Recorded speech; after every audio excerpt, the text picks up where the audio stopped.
All right, so this is me giving you guys a sort of a PSA, a year review. So now we can pretty much see that with a lot of the geopolitical tensions, the euro markets is crashing, crypto markets is crashing, stock market has literally went topsy turvy.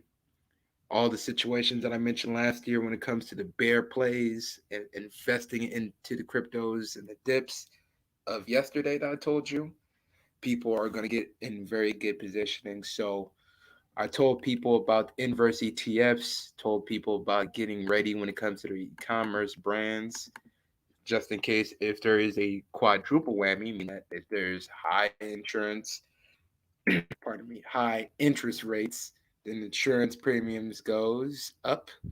Salute to you. Real estate mortgage prices goes up. Stock market goes crashing down. But I want people to be able to come in. I want people at least to have a conversation with me when it comes to all this. So salute to IBE. And if anybody needs my email, if anybody needs credit repair or credit funding, creditbuilder475 at gmail.com. That's creditbuilder475 at gmail.com. So when it comes to interest rates going up, that literally hurts the market when it comes to a standpoint of confidence. Raising taxes, that's a double whammy. Lockdowns, that's another whammy. The UK should be having some recovery due to the fact that they're getting rid of all of their lockdown requirements. Situations when it comes to America and China, the situation is still hazy. When it comes to Ukraine and Russia, I think Russia is going to charge their way in. And as soon as they charge their way in, we have another problem when it comes to China and Taiwan. So, geopolitical reasons, I think the stock market is going to have another crash, but something that has like a big correction where we might lose 4 to 5,000 points on Dow Jones is something of instability when it comes to the political heads and their policies. We should have been had price freezes, but it is what it is because price freezes make sure that everything is stable and control. So the more that we have price freezes, the more we can be able to get inflation under control. If they're not going to do that, they should do at least a tax cut for incomes lower than 90,000. But it seemed like I got better policies than a lot of people in Washington. But we just have to be able to be strong when it comes from a standpoint of your investment strategy. So reinvesting in gold ETFs, that's actually the smartest. That's actually the smartest. Lucid Motors, when it comes to the EV plays, that is Tesla's competitor. And Tesla's Chinese competitor is NIO. Told you guys plenty of times about that. And for all the people that's coming in, please like the video, please share, and also feel free to be able to join the panel. Feel free to be able to join the panel. So my plan that I actually have for myself is a situation of leveraging lenders that are loan friendly, you know, statement loans, bank statement loans. People should be able to gear up when it comes to a war chest, setting aside at least $400 to $500 every single month. People should also focus and be geared on creating their own little side business that can be able to generate income. People should focus on their trades. So that means anybody that's getting into IT. I think people should focus on IT, AI, cybersecurity, and scenarios of involvement of blockchain. So even though that the crypto markets is down right now, the technology is still useful. Don't let nobody tell you anything different when it comes to that matter.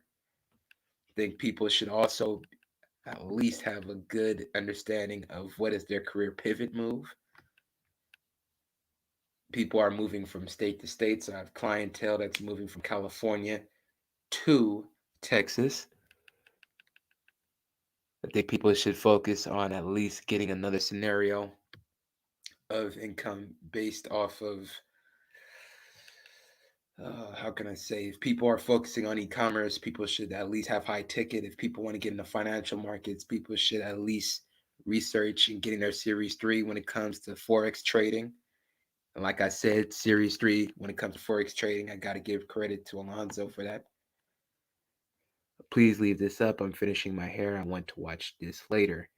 Okay, no problem. I haven't seen you on my channel. I don't know if you changed your name, but if anybody needs in contact with me, creditbuilder475 at gmail.com.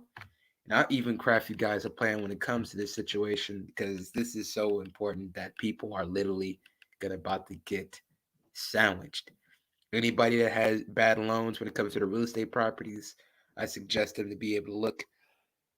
No, I'm no okay. Okay, no problem. Respect to you. So if anybody that's coming in, please click on the link. This is an open panel. Please ask me any questions on the spot. But like I said, when it comes to the financial markets, people should study technical analysis. When it comes to stocks, cryptos, people should use tip ranks when it comes from the scenarios of who is investing in what does Elon Musk is doing. Because Elon Musk, when I told everybody about Tesla 2 to 3 years ago, people said, "Well, that's just hype. That's just speculation of government buying their situations. They're off the government teed." So people should study these cryptos a little closer. Lithium stocks, copper, and graphite. So I tell you guys these industries so you could be able to have at least the homework to be able to research. But uranium stocks is something where it's blowing up because of people using nuclear energy. Rolls Royce, yes, I said it, Rolls Royce, they're using uranium when it comes to their cars. So it's going to be uranium powered vehicles. Energy efficiency is seem like in everybody's agenda. The corporate measures, everybody's gonna pour into this. Exxon Mobil is gonna keep on making money. So my moderator Morena, when she told you guys about Exxon Mobil, that was one of the best plays of last year. They're making so much money that the Biden Harris administration is suing Exxon Mobil for making quite amounts of money that is unprecedented levels.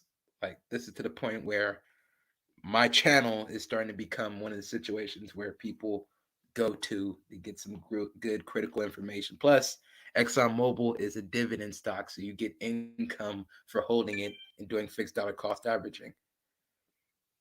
So people should at least get the understanding of fixed dollar cost averaging. People should study Yahoo Finance. People should look at tip ranks. People should look at Benzinga.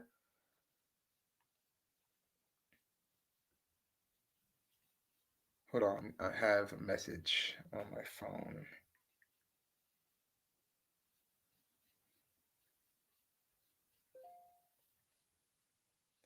So when it comes to my part, getting you guys applied for grants, that's my initiative. Me and Cherie is working double times the hard when it comes from finding certain grants for certain people. A lot of the grants are minority based. Other grants is Hispanic Latino based. Others are women dominated. Others is men and youth. Okay. So people should get geared when it comes from their strategies. So grants, that's something that I have ready for you guys as soon as Cherie comes again around on the 3rd of February. We're going to talk about those again. People also are going to get the new crypto list and also the new year's stock list as well. So I always do this to keep everybody informed, keep everybody plugged in. So let me do this really quick.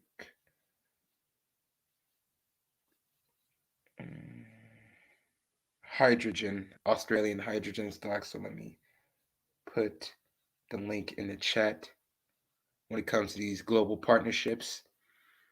So with America having its problems when it comes to geopolitical world, Russia is getting involved when it comes to a lot of markets. So that means the renewable energies, oil and gas, uranium. Um, they're also going to double down when it comes to at least a lot of the people that are rich oligarch billionaires are going to create their own crypto coins. They're not going to openly do it because they risk of confiscation, getting confiscated.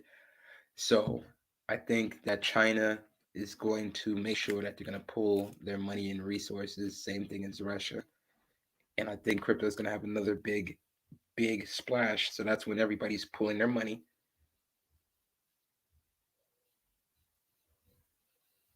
That's when everybody is pulling their money. DeVito, come on the panel, man. Anybody that wants to come up on the panel, come up on the panel. Let's talk about this. Let's have a discussion because your local news media isn't going to have this question. They're going to tell you that, oh, the economy is good, everything is fine. Go back to bed, go back to sleep. Then when everything is fucked up, then they're going to say, well, we told you guys to be able to invest in bonds and gold ETFs. That's not enough. Inverse ETFs. So when China's cracking down on their stocks, invest in Yang. That's YANG, Yang.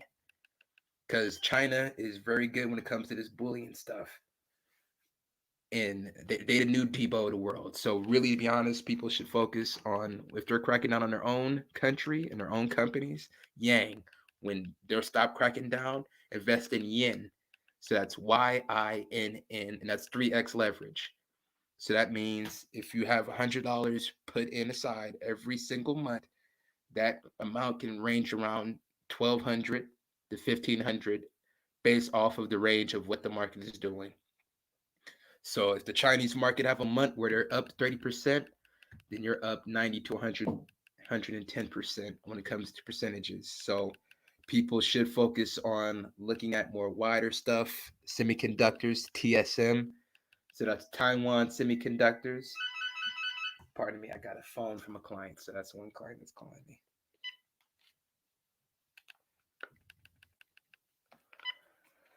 Okay, so when it comes from that range, TSM, Taiwan Semiconductors, we've been mentioning this for a whole year. Taiwan's reach is going to be challenged when it comes to China. So China want to be the big homie of the world. Russia want to tag team.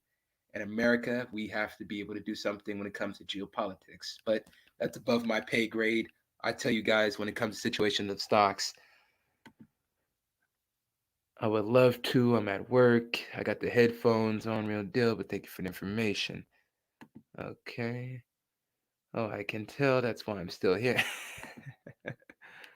Okay, what's up? I was about to hit you up. Keystone, man, where have you been, man? I've added people's trade lines. People are getting their credit scores nice and high. That's why I tell you, man, what is going on with the situation? Like, bruh, one of my clients, they got a trade line of $15,000 limit, and that is going to help boost their score 80 to 90 points because it's a 5-year trade line of credit. But whenever you're ready, get to me.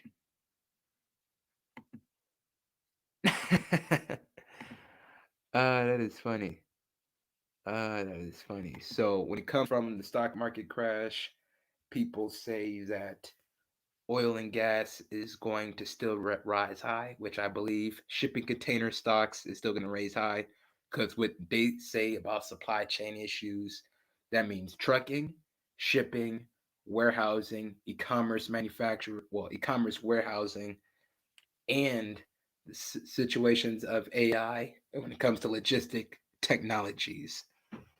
So people should both invest in a lot when it comes to those areas. So all my IT people, they understand that government contracts, searching those up, going to Fed, how can I say it?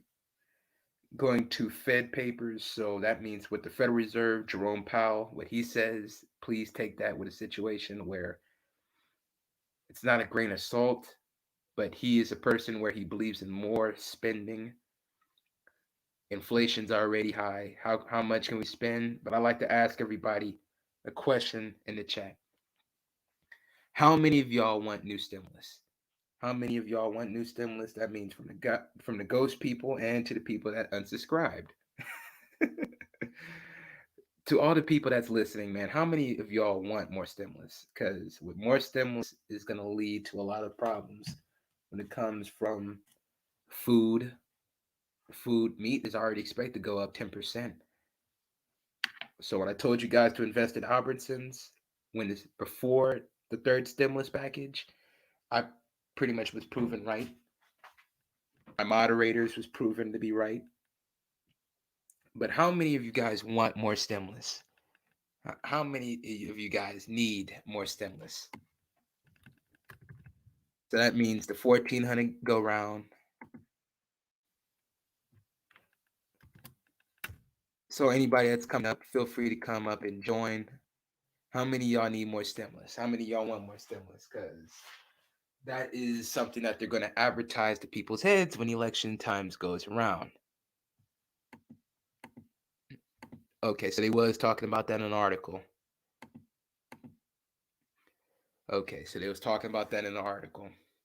And for all the people that's coming in, this is an open panel. Please click on the link. Feel free to join in. If you have any questions, please type in something in the chat. If you need something direct from me or you want a private consultation, creditbuilder475@gmail.com. Because more stimulus, that's another, what, 1.5 trillion, 1.9 trillion added to the economy.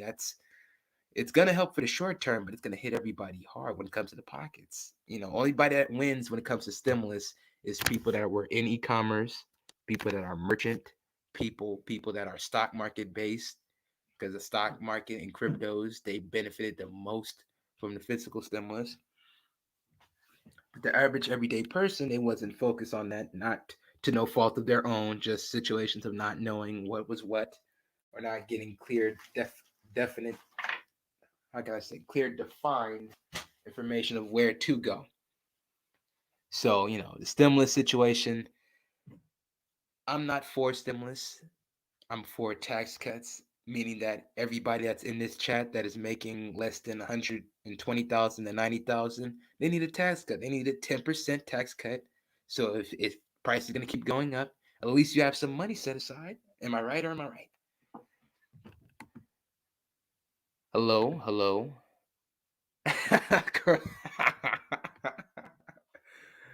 Yo, because inflation is insane, man. Inflation has hurted Biden's approval rating, where his approval rating is at 35%.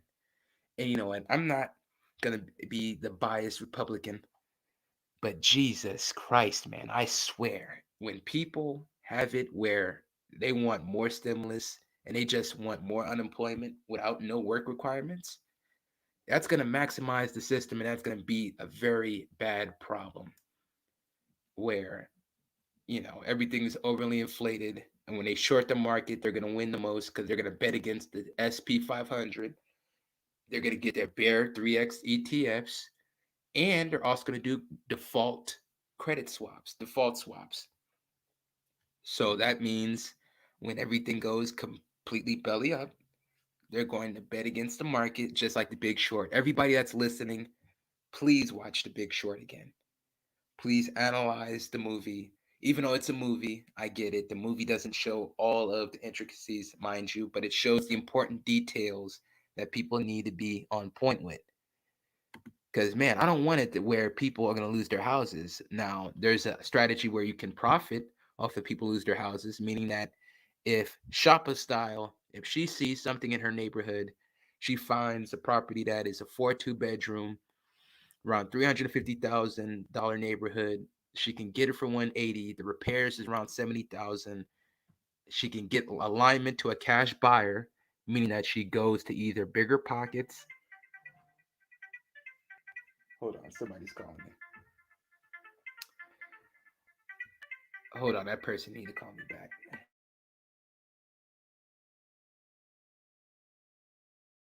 Okay, so when it comes to situations like that, she can be able to make $5,000 to $10,000 by signing that contract to a cash buyer and having the title company to do a blind HUD-1 statement, meaning that they don't see what was negotiated with the seller. If it's 180 that they originally wanted, try to beat them down to 165, 170 so you can get a $20,000 check.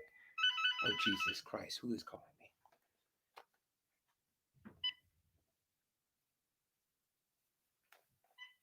So when it comes from that matter, she can be able to profit off the downturn of the market. If it's a lot of foreclosures in a market, that brings down the comps. People need to find at least something where a lot of vacant buildings. If you're in Baltimore, I wish my man Kay was here. So he has all of the opportunity in Baltimore. Vacant houses, bombed out houses, take advantage of those.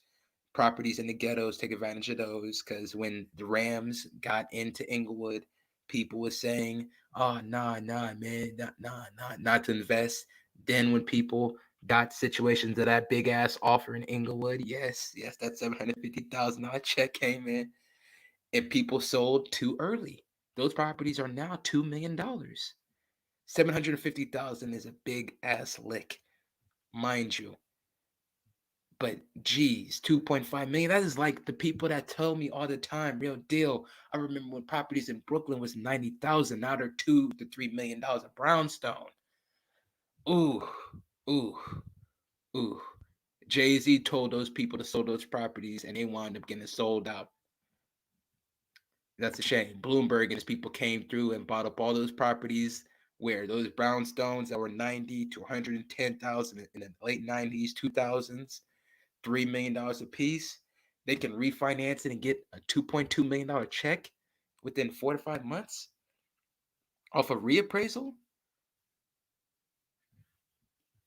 I don't know what's going on with Rashid Audio, but if anybody wants to come up on the panel, please feel free to come up. Please feel free to join. Please ask me a direct question when it comes to this, because a lot of markets like Atlanta, Georgia, it's going to keep on rising because you got hedge fund buyers. The hedge fund buyers is going to overload it, where people that are regular people, where their properties were 125,000, is going to be sold for 250, 275. Just like how people in Newark, the New Yorkers went from Newark, well, New Yorkers went from New York to Newark and made $90,000 houses into 330, $340,000 properties. It's to the point where there's no excuses. There's plenty of people, if we're gonna have to use the term, people of melanin color, black people, Hispanic people that are winning because of the situation of gentrification, or as they would say, hedge funds playing the game of numbers, running the numbers game on everybody. Analyzed Philly. My man Curl in the chat, he showed us all the 411 when it comes to Philly. Properties that were 120 now going for 900,000. Condos going for 600,000. Hopefully that the change can be able to make Philly into a safer community. Hopefully the people that kept those properties could be able to cash out and they could be able to use that money to parlay it somewhere else. Keystone. Yo, what's up, my man? What's up? What's up? What's up? Yeah, a lot of plays, a lot of stuff going on. A lot of people are starting to win. A lot of people are starting to learn, and a lot of changes are taking place. Instead of us getting our emotions, we fell back and saw the plays and everything. Got us up into the crypto, the real estate markets. You know what I mean? Into the stock markets, and nothing that they can do about it. Nothing. Not a damn thing. We're pretty much going to control this economy pretty soon. And they can try whatever they try. So this last strategy of war is to distract us for us getting our goals and getting our needs. Don't worry about they damn stimulus. You know what I mean? Because that Yeah. stimulus gonna mess up the economy at all. I feel like this. Well, If you could get off your fucking ass and work and reflip your money into to the hell what we're doing and all that, then you'll be a lot better mhm. off. When it comes to that, man, I don't want more stimulus because that's gonna overload the system, man. It's gonna, because we already have a border crisis. They're already trying to make it where these people can be able to vote. They are already trying to have it where if they have a situation with citizenship, the people that the Dems claim that they care so much, black women, black people, they get put set aside. They get Farley set aside, and they be able to have their way with them. When it comes to that, man, people are not going to get the resources that they need. It's going to be a straight travesty. Damn it. I'm gonna let you know. They got to realize those other people are people too. It's going to backfire on them. You know what I'm saying? That's all. 'Cause you have more of our people are waking up to the system, more of them getting into politics, and we have to be more bold and get into the politic thing to be able to and talk to our senators and talk to our congressmen and all that. Stay in their ear, stay in their ass. You know what I'm A lot, saying? lot that, And get something done. That and lobbying. That and lobbying, because lobbying helps Mm-hmm. get it in their ass, even helps even more. So when it comes to that, black men initiatives need to be lobbied. Black youth Right. initiatives need to be lobbied. Scenarios of black women that want something from the system, that needs to be lobbied too, because they're about to replace they're replacing women when it comes to these tea machines. And I hate to be very Mm-hmm. political like that, because they want to start Xing people out. But those T machines is getting it where they're trying to pay for gender reassignment surgeries with our money. With our money. Transgender reassignment surgeries with our Ugh. money. In the Build And Back that Better means, plan. That's oh what I well. said, man. Have anybody read the Build Back Better plan? Because everybody, I know, I get it when it comes to black people and Democrats. We love them. But Jesus Christ, boy, this is about to be something where it's going to be a hard sell for the person to be able to openly hear that they want to use their taxpayer monies when it comes to that. But when it comes That for is dumb. That is idiotic. They are stupid. All they worry about is their own agenda, and that's it. And this is why they want to blow America's sky motherfucking high. And I say that YouTube got a fucking problem with it. okay, so when it comes to this, my man Rashid, what's going on? Sheed,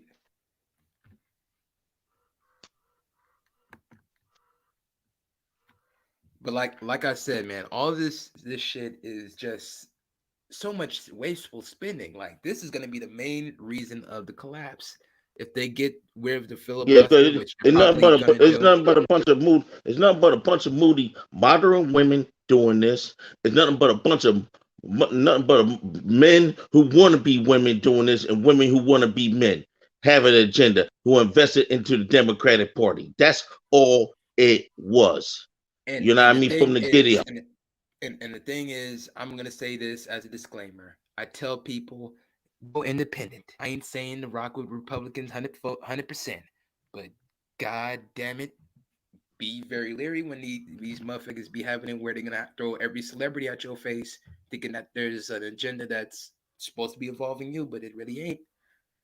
Because Atlanta, Georgia has all of the economic sources. They have Black Hollywood going for them. They have the hedge funds that are investing with them. But the problem with their politics is they trying to raise taxes on property taxes. They're trying to implement a gas tax. So that means that they're going very green energy related. Three, they're trying to have the scenarios of more business taxes within the city, more permits. It's not But, very business friendly. It's very corporate business because corporations can avoid all those red tape. Yeah, but they but ain't Shade, what's that's going Georgia. You on? gotta look at Georgia. You gotta look at what's down the mall down in Atlanta. I'm trying to think of trying to underground Atlanta was where the slave trade was at. You know what I'm saying? Atlanta yeah, has never been business friendly. It never did. You know what I'm saying? And it will do wrong by its people. You know what I'm saying?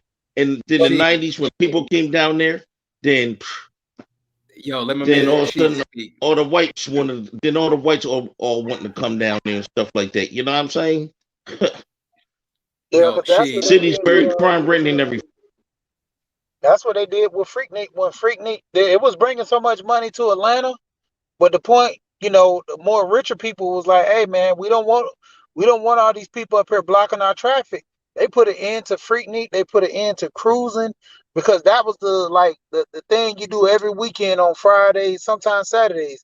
You'll cruise from downtown all the way up to Buckhead and it'll be a car show. And I remember that because I was down there for 2 years. I was down there from '97 all the way to 2000. 2000 I came up because they was trying to set me up to go to jail down there. I mean Straight it's up. rough like man, they come at you at all angles, man. Atlanta, they got some of the most so-called nice but corrupt also, man. If they really want you, they'll pinch you. They'll get you. Even with, like you were saying about the business aspect, when it come down to a lot of those business, look at Tyler Perry, how he did. Atlanta to a big movie hub. Before nobody was filming down there. They cut the taxes on the filming and let all these restrictions up. Man, look at this. Like Hollywood's turning into Hollywood. Everybody's coming to Atlanta for filming roles. Everybody's dealing with Tyler Perry and his studios. He ended up selling the old studio to some guys, and he still relatively still use that studio to this day because he gave him such a good deal. It was some two young guys that wanted to start their own company. That's good. That's good. That's good. Man, when it comes down to it, they just like Real Deal was saying, they're gonna boost up because like right now their biggest thing is doing this electric cars and trying to go green. Because we have a big battery company up in Cummins, Georgia. That's up 85. And then 75, they got the solar company that's in Georgia up in Dalton. So you got two major energy efficient companies supposed to be here. And then Rivian just launched their company out near Athens and Wrightsboro. So I mean, it's only a matter of time before Tesla gets out here because Rivian started doing pretty good. And like I said, I think that facility is probably, I would say at least 40, like at least got to be at least 40 acres for that battery facility, SK Batteries up in Commerce. Got to be at least 40 acres, man. That thing is huge. You It talking drove about the Columbus, Georgia? That's, yeah, 85 South. No, this is 85 North and Commerce, Georgia, not Columbus. Oh, Commerce, Commerce. Commerce. Okay, North. Okay, yeah. Yep. And they got a big old I've battery. been through that before. It's right before you get to the Tanger Mall exit where they have the little Tanger Outlet Mall. Right Yeah. before that, they just built a whole new facility, man. Took the whole you be look at the interstate, man, at least about 3-4 blocks, man. Just huge. Wow. Yeah, man. And now, like I said, Kemp, he did it with the Rivian talking to them about putting their facility in Georgia and how they supporting green. So they got them funded, man, to do even more. So slowly, Atlanta's going to be a New York and damn Los Angeles combined. Man, they got so many buildings out here now. The whole Atlanta, back in the day, they used to have Capitol Avenue downtown, right there when you the end of Memorial Drive, going into downtown. They tore that whole thing out. They built some high rise for elders. Then once they built Wow. the high rise for elders, now they're starting to build townhouses over there. Man, they building too much in Atlanta personally.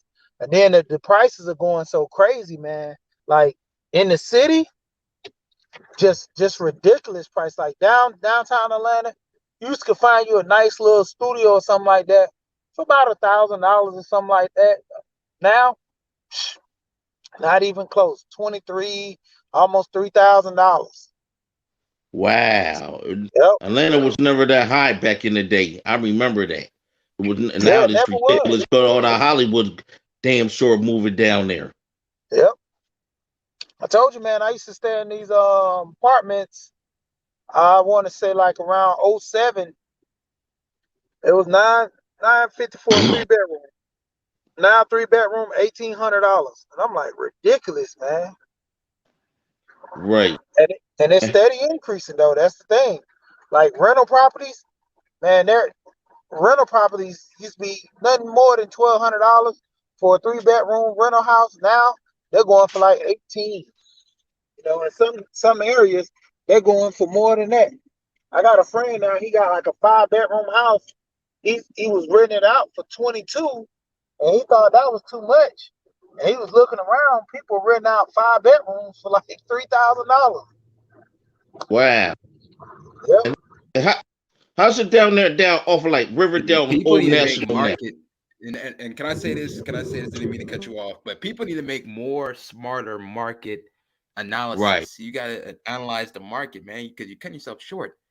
Because that's 40 G's. That's 40 G's every year in income with that one house. And that's what pretty much where I want to be set up that with a lot of these plays.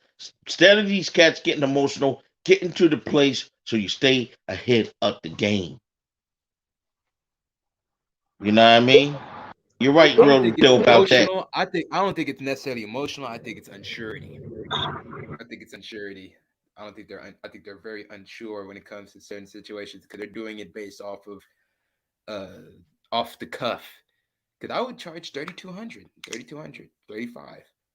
We need to get closer to 40 so we can get that bank statement loan. So that means the rental income got to be put into an LLC and get those bank statement loans. That doesn't require tax returns. Got plenty of credit unions. Langley Credit Union, they do it. But see, the biggest thing is, man, they're trying to push people more into renting instead of buying, and that's the worst thing you can do because you can always buy your house, and if you don't get a good feel, you can always go rent yourself and just rent out your house. I know this one chick, she got a house, she bought it on the downtrend. So now that the prices are going up, she's about to rent a house and go get a condo in the city.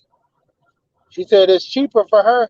She can go get a condo in the city and still probably put like another $500 with it and pay her mortgage and still have money left over to put towards that condo down in the city. And the city is going to gain so much more equity value risen because of the hedge funds being down there, man. They're in And Alpharetta, she they're went in Marietta. conventional, so she went conventional instead of Mhm. FHA. So her mortgage is so low. She was like, "Man, I'm gonna make top dollar. That's how I'm able to go ahead and benefit off of this." She said, "If I would have went FHA, man, I still would have been paying that extra money for that PMI. But now since I don't have to do that, she's running it up." And Mm. that's the thing. You start setting it to the point where a lot of people think this housing market is not affordable, and I'm like, man, you just haven't actually did the research. That's why I was saying about last time when you talking about credit, building your credit, man, that's the key. Like having good credit, just on standby. Like I talked to my cousin, like he has about a couple of credit cards, man, and he ended up having his credit card so available to where, like I said, when his roof went out, and instead of him going through his insurance, because older people think the insurance gonna go up, he went and grabbed one of those cards, slapped it on the card, paid it down. And that's Uh, life emergencies right there. Having 10, 20,000 on a card to where you can just grab that in the haste situation. And just like we were talking about once before, with a lot of business, a lot of wholesalers are wanting people to buy more bulk now. So slapping it Yes, they on the want card is people to easy for buy you. 4 or 5 properties at one time. Yep. and sheet, I want to ask you, how it is now around like Old National Riverdale area down there near the airport? It's not as bad as it was, but it still have your spots to where it's still the same. But other than that, man, I mean, for the most part, they trying to clean it up because they get rid of like all the little rowdy people that's over there making noise. They trying to hide out. I mean, for the most part, it, going towards Jonesboro, that's when you get in, Jonesboro over that area. It's Yeah. it's still a little wild, but going back towards College Park, What where about Old Dobby National Road? What about Dobby Road? is, Gobby Road is still Gobby Road, and it ain't gonna change. It ain't gonna change. Mm-hmm. Yep. Yep. Yeah, but taking advantage. See, that's the thing. People gonna stay in those neighborhoods and stay in those areas, taking advantage of those properties, man. Buying those properties, renting them out. I'm telling you, that's what all the whales are coming in doing.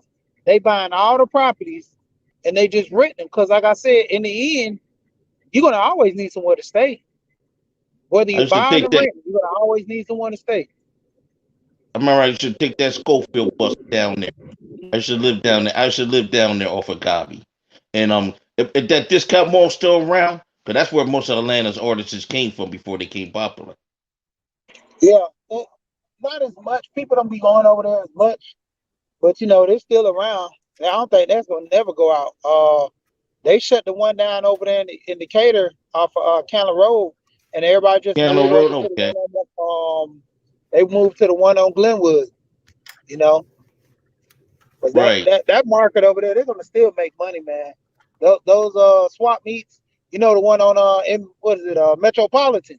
That thing be Oh, booming. yeah, it's the one on Metropolitan up there near. It's Yeah. on shoot, and Stop and Shoot still there. Yep. That was my Okay, shit okay. to go there.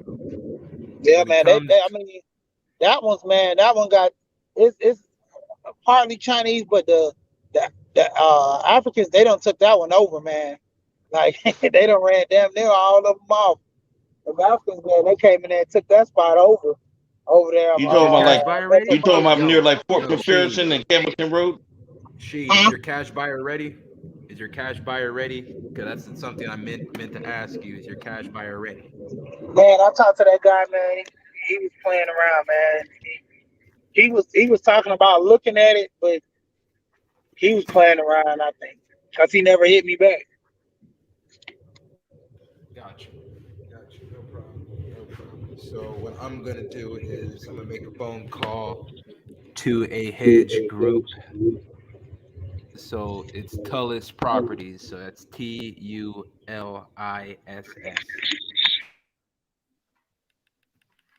So they buy in the metro area. They buy condos, they buy townhomes, and see, and this is for the audience that's listening. Always invest in some cash buyers that actually will deal with a condo. Because if you have a buyer that deals with condos, he'll deal with anything else. Because condos is one of the most hardest things to be able to move. Salute to you, Lonzo. I see you. Curl, if that's true, man, I got some cash buyers that's in Iowa, man. If you ain't fucking with me. But the funny part about it is oceanfront property in Iowa, man. That is hilarious. You talking about river, a lake area in Iowa, lake areas near by the Oceanfront, river or man. something. Oceanfront. Man, we talking about lake area, man. If it's nearby some water, we talking about lakefront. Oh, ocean. That's like somebody trying to tell me an ocean in Nevada, and nigga, what? They've been doing a lot of development in New Jersey, like in South Jersey down there, like down there, like near Cape May, up around there. You know what I mean? They Let me got a write not that lot down. of down. You said Cape. You said Cape May. Let me write that down. Yeah, Cape May, New Jersey. Cape May, New Jersey development. Matter of So fact, I can check out read. Avondale. Avondale will be better because that's where they're Man, doing a lot of development at. man, you already know the drill when it comes to our channel, man. You gotta look. You gotta look. You gotta go look that up on Google, man. You got. I'll show you your screen. I'll show you your screen if you got your laptop. But Cape May, South Jersey. Gotcha.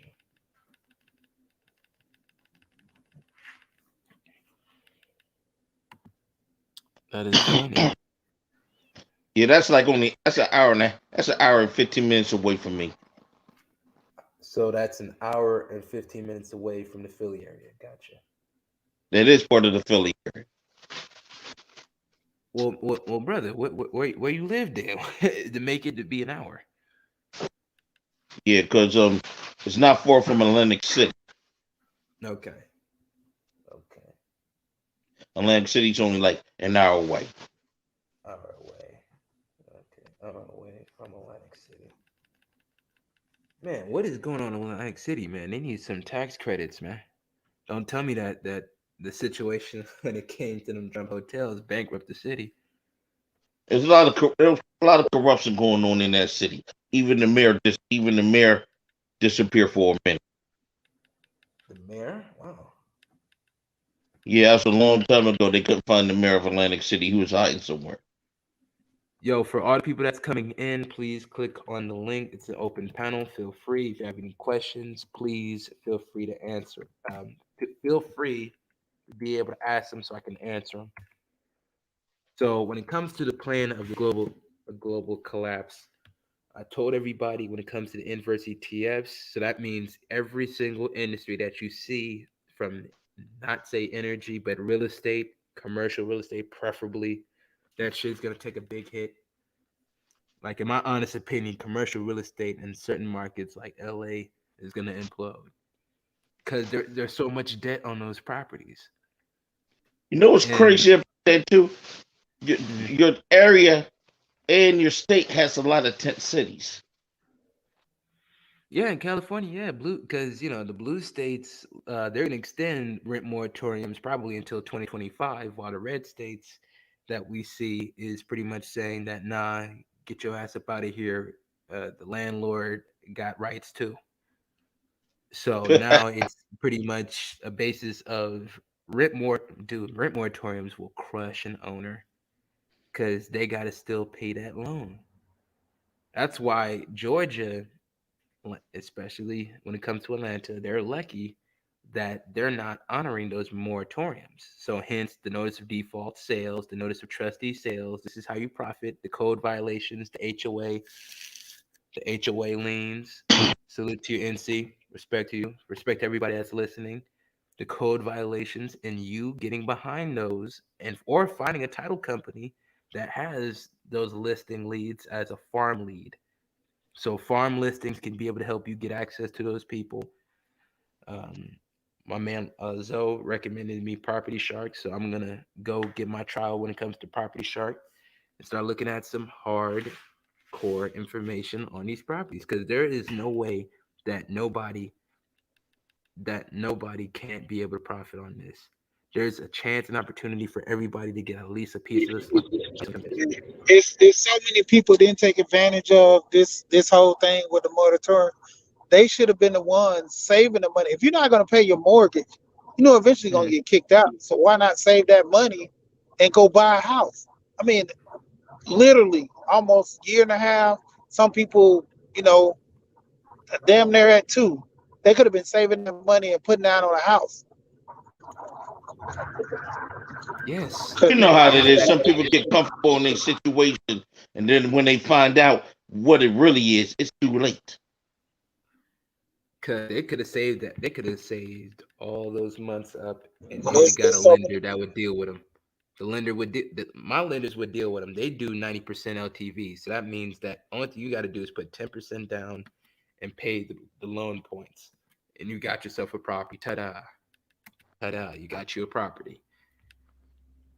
So you know, I have clients that come in and listen where they took advantage of the opportunity and they see how a lot of people around them still can't see the opportunity. A lot of people say, I'll get back to you. I'm like, nah, man, if you get back to me, watch when this motherfucker collapse. Then when your property equities is down or when your stock market shit is down, when you didn't reposition it correctly to invest in a like a adverse type of scenario of something that can literally go drastically bad. Like interest rates, I'm not a fan of raising interest rates, man, because that's gonna sell off the stock market, hence people's 401ks. Right. But they Hence want this people's thing. They want this 401ks. thing to collapse. They want this thing to collapse and burn. There's some things I gotta tell you. So whenever you're done your live, just give me a call. I'll be here. I All need to right. talk to you about. We need to go ahead get what we had to do etched in stone. So I'm gonna All be right, taking man. some risks with you to do what I need to do what I need to do. I'm not gonna talk about what you want here. Okay, no problem, man. Call me when you're situated, man, so we can get this thing all geared up. Cause you could have been on the list where I would add a $10,000 trade line on your credit profile, but it is what it is. So call me. All right, and I'm gonna stay on here. I want to see what she has to say. So I'm gonna go ahead and let she talk because he's telling a lot of truth about the A right now. And right now, and what the states that Atlanta's in right now where you can make money and invest down there. Well, people are looking at the situation of liens, getting into the lien market. People are focusing on one situations of people that are underwater and doing seller financing. So that's subject to. So working with terms. That's a good avenue where you can be able to work out terms on a $400,000 property, say in Alpharetta. Person is under 300 $370,000 loan. They had a failed MLS. So this is data that I get from Property Shark. So when I did the prop stream videos in Property Shark, that's what I'm gonna do. We can literally get all of these filters where you can find somebody with an HOA lien, someone got a tax lien, somebody that tried to put it on the market but it failed, and that's where we call them up, skip trace them, have a situation where you actually have some money down up front, then work out the terms and try to get that rent for $3,000 a month and get the lease payment for 1,500. Give me one moment. I So told you, man, how I got the guy. Every week he sends me a listing of failed listings down here in Atlanta. Well, not in Atlanta, but just in the local Georgia area, because he got me listings from Cartersville, Ackworth, all the way down to Macon, and out uh, west near Conyers, Augusta, Georgia, all out through there too. the only place I will not deal with is Roswell. Roswell police, they a piece of fucking shit. And let them know I said, That's where that's where most of the values in the houses are out there. Roswell, Alpharetta was the only market that didn't get hit by the crash in In '08. '08. The only ones. Alpharetta prices still remain the same. Roswell teetered a little bit, but Alpharetta prices all made the same. If you went out there and you seen a house that was 450,000, it remained there. That was the only market. They noted that was the only market in the whole United States, besides some parts of Cali and New York, that prices did never change due to the crash. yo, I'm not going to no Roswell. You just to look at a property, you end up in a damn body bag by the cop.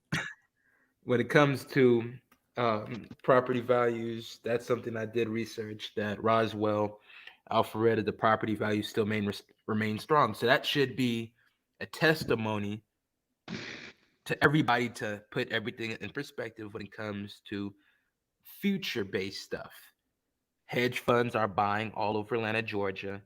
Atlanta, Georgia is moving when it comes to equity values. Las Vegas is moving when it comes to equity values Mm. because people from California, people from LA, selling their nice, beautiful Encino homes to go get a $300,000 property in Summerlin, Nevada. Well, Summerlin, Las Vegas, Nevada.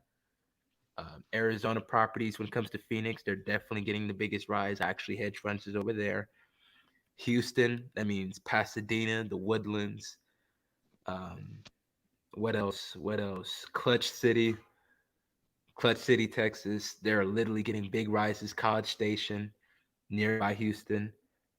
Equity values is going up so dramatically high.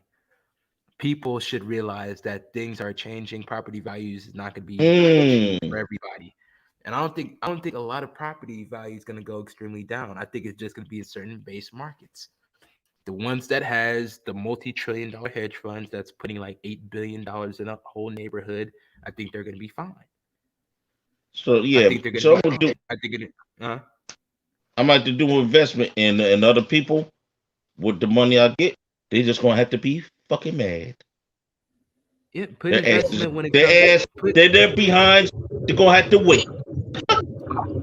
I well, literally put your talked money to when a it comes guy. to people that are loan officers, man. Loan officers, construction people, HVAC.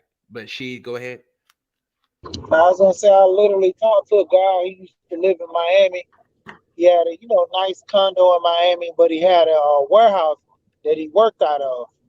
And then he also, say he was paying like 120,000 going, and it was steady going up. I think he said before he left, the guy wanted to jack it up to 200,000 a year. So he was already paying 10,000 a month, and the guy was trying to jack it up even more to almost 15 to something like to that extent. And he said he left there, came up to the country, um, spent like 1.5 and got him some acres out in the country, built his warehouse on his property where he built this house at. He has his warehouse let him out from the house. Dude said, "Man, this is the best market up here, man." He's like, "Man, I'm doing great up here." A lot of people I talk to, man, come down from Cali, come out from New York. Yeah, I mean, prime example, one of the guys came who's on the who be on the panels, man.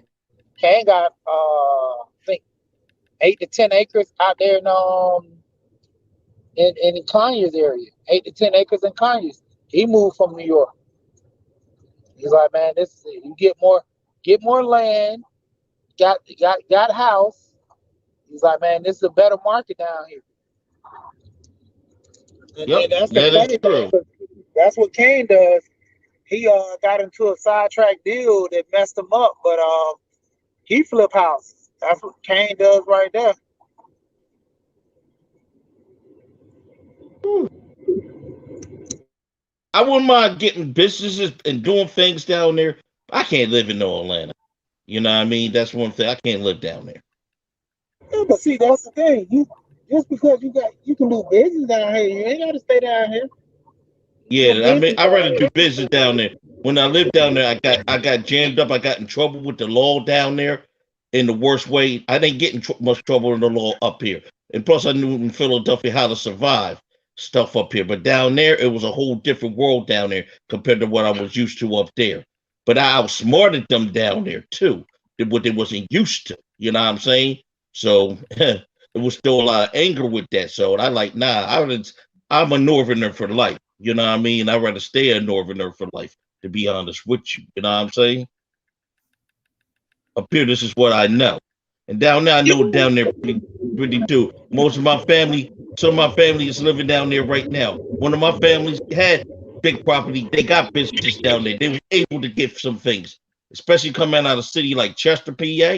Yeah, they was able to get things, But go you ahead, know? Sheik. here. But yeah, like that's what I was saying. You can still stay up there, but the price of houses up there compared to coming down here getting a couple of houses. I think I seen I already knew what type of houses they are. Dude was selling, I think it was about 15 houses, and he was selling them in a bundle for almost like 3 4 million.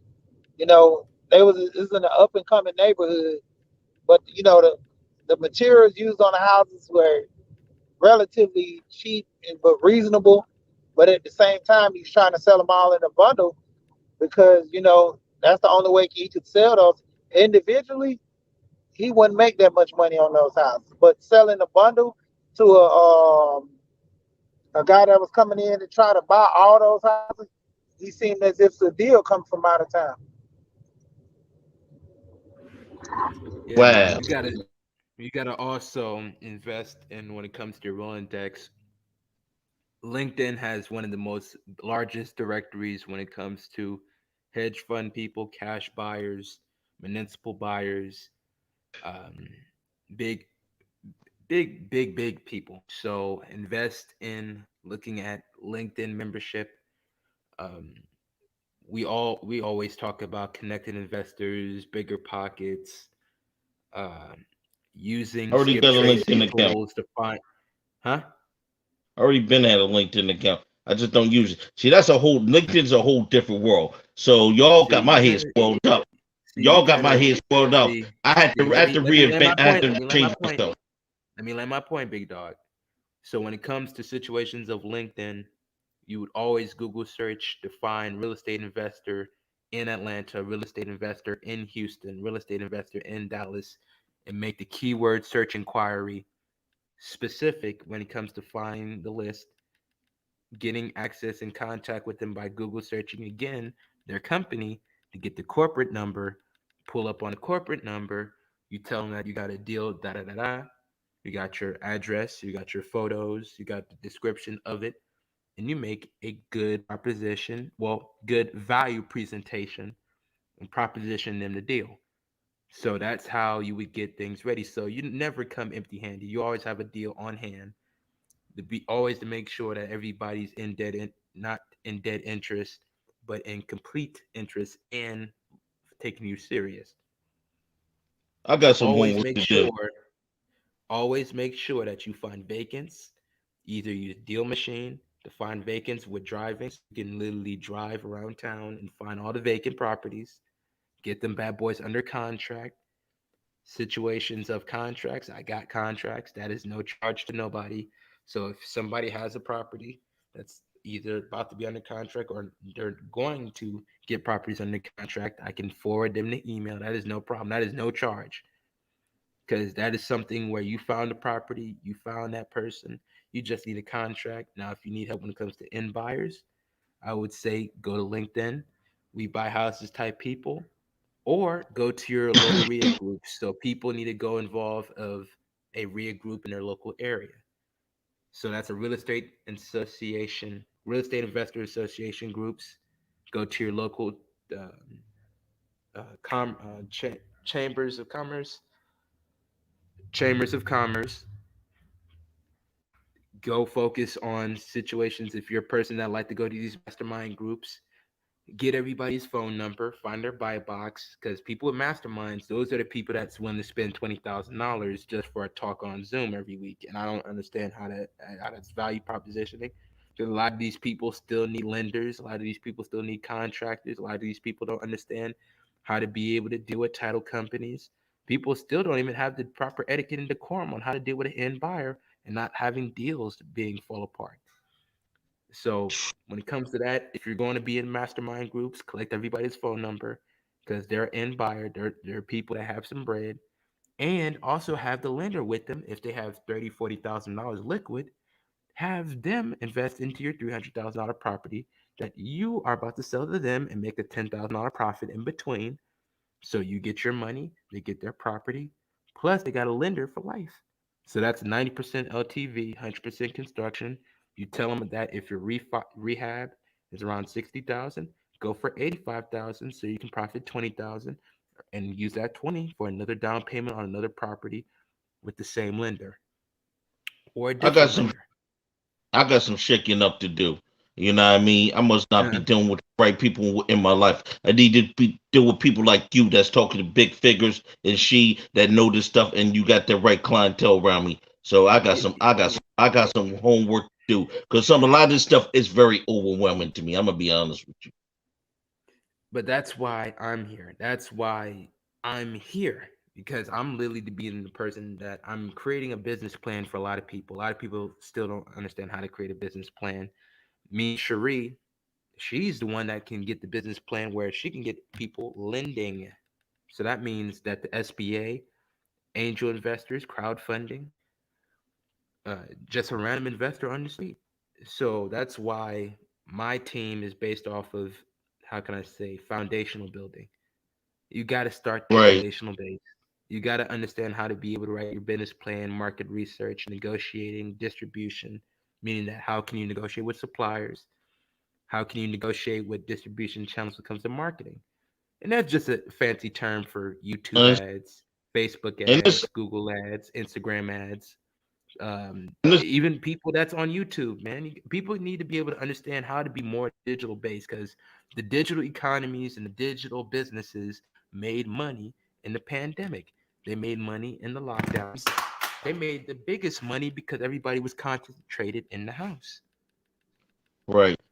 See, my problem is I still got a blue collar state of mind too. So that's why this stuff is overwhelming. Get off And that you shit, still what man. you Respectfully, but not disrespectfully. Get off that shit.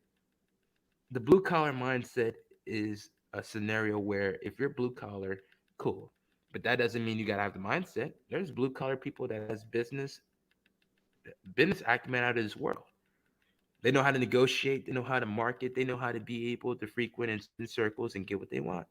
So get off that mindset. Everybody that you're in the room with, man, you gotta be able to make some form of money. I got some work to do. All right, I'm gonna get off of here. All right, we'll talk after. All right. All right. CC, if you're still listening, man, come up on the panel, man. I tried calling you. I tried calling you, CC. I tried calling. So CC, come up on the panel.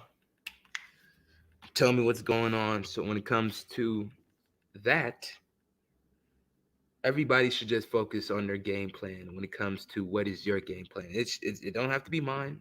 I don't suggest to me mine. I just hope somebody has a game plan, because boy, without any type of formation of winning on the downturn, my apologies. When it comes to situations of not profiting on a downturn, man, when everybody gets hit, everybody's gonna get hit because with tax hikes, that's gonna hit people, and if they don't hit you there, interest rates that's gonna hit people. That's gonna hit homeowners. That's gonna hit lending situations. Loans is gonna be expensive. Stock market can easily crash when it comes to that bad, terrible news.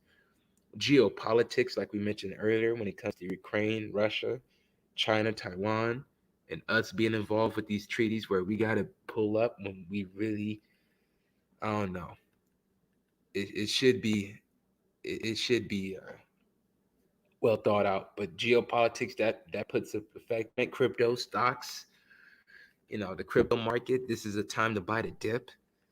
I'm gonna say that right now. This is the perfect time to buy a dip, in my opinion. Sheedy's about to say something. Yeah, man, because with the crypto market, man, you heard about Russia's trying to cut off on those miners, and that's what's making it. Everybody think it's because of the stock market and everything else. Russia is the leading miner, like because it's so cold over there. Like I told you, I invested in a mining company back in 18 because it's so cold out there, and that I just paid for the maintenance for the electricity, but mainly, man, you got to look over there, man. They making money, and when they were able, when they're trying to make them not to mine over in Russia, which I think they're doing the same move as China did, and they're gonna actually pull their card and go back to it. But the point of it is like slowing that process down, man. That's hell on the crypto world, man. Because that's the main reason why it's coming down is because of the market right now. They don't have as much biggest miners as they do in Russia because it's so cold. It's easy to mine in the cold. Other places you got to use AC units. Anywhere where it's heat, you got to keep it in a cold area. It costs more money for electricity. Okay, Yeah, so how does the business plan funding thing work for independent contractors and freelancers?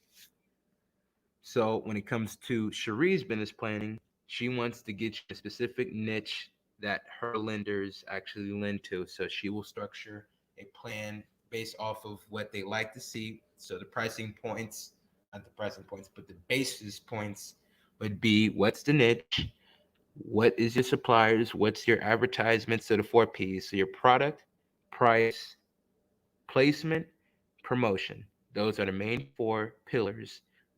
So your promotion, we all know advertisement. Placement is your distribution. So if you're going to be a freelancer, so that means that your skill is going to be the product, and if it's a skill that you can do with no type of problem or no type of ad existence, then you're the supplier as well. So you're the product and the supplier. It depends on what niche that you are. I tell people all the time, e-commerce, if you're a person where you're a marketer, get your ass on e-commerce and do high ticket products. So that's actually a good standpoint of you getting lending. Find a e-commerce store that's already existing. And that's where Cherie comes in. That's where she can get you the SBA funding so you can get that e-commerce business that somebody else built, and you pay 10% down. Really, you don't pay too much of anything because that's where the business credit comes in. So you use your business credit to fund the down payment, the SBA to get the 90%. Pretty much combine everything very well and together, but get more skills. So that means marketing when it comes to Facebook ads. People pay top dollar when it comes to Facebook ads running. That's always going to be needed. Credit repair, like I do. Credit repair, like I do, is actually one of the best trades that I ever got involved with. Okay, I would like to get a Bitcoin if it falls 30,000. What you think about that price? Big dog, any price that's below 40, 50, 45, 50, 50,000 is good. So 30,000, if it gets that low, you better buy a lot. Better buy a lot and hold on tight. Better hold on tight. I mean, what he needs Okay. to do, look at the trend in the market in which how it always dips. Look at the trending in the market, how it dips, Yeah, look how at it the always historical come back charts. up. Yep. Yep. Even if you buy 30 now and it dips a little, but the moment it goes up, you can ride that up, come back out, wait till it drops down even more, or just hold. Once you see any slight dip, pull your money out. Go Man, I back hope my in. man Craig sold out that Shibu Anu because I told my because he Craig Beats, if you listening, dog, you made a kill of a profit, man. You invested what $900 and wound up getting $9,300 back. I hope you sold it at the top. I hope you. I hope. I hope. I hope. But go ahead, Rashid. My bad. No, I'm just saying, like you buy on the dip, and when it rises, just ride it up. And when it starts to go down, if you feel that it's not gonna stay strong, go ahead and sell. There's nothing wrong with that because you can always buy back up on the incline. But see, that's people who actually look at the market. That's the biggest issue with people who buying in stock or in crypto. They don't pay attention to the market. You know, Nope. like right now, Nope. everything's falling. What happened? I think it was February, March of last year when it Yeah. when it took a hiatus and it started going up real strong. You got to Hmm. be watching. You got to have alerts. I have alerts set on all my coins, man, to the degree I can say, okay, well, Hmm. this is a good buy because my alert said it's this. I have different alerts on each different site I have, as far as my crypto, so I can know what I'm dealing with. Yeah, man. Because I hope my man Craig sold out on that one because $9,300. That's a 10x. That is a 10x. He got into it. If he sold 7,500 and just left two G's in, I would say that's a big win. But if he like try to ride it where he thought if he's gonna take another big run, oh no. You always take out take out your profit and leave the house money in. But to each his own. To each his own, because one, now he got himself a big win.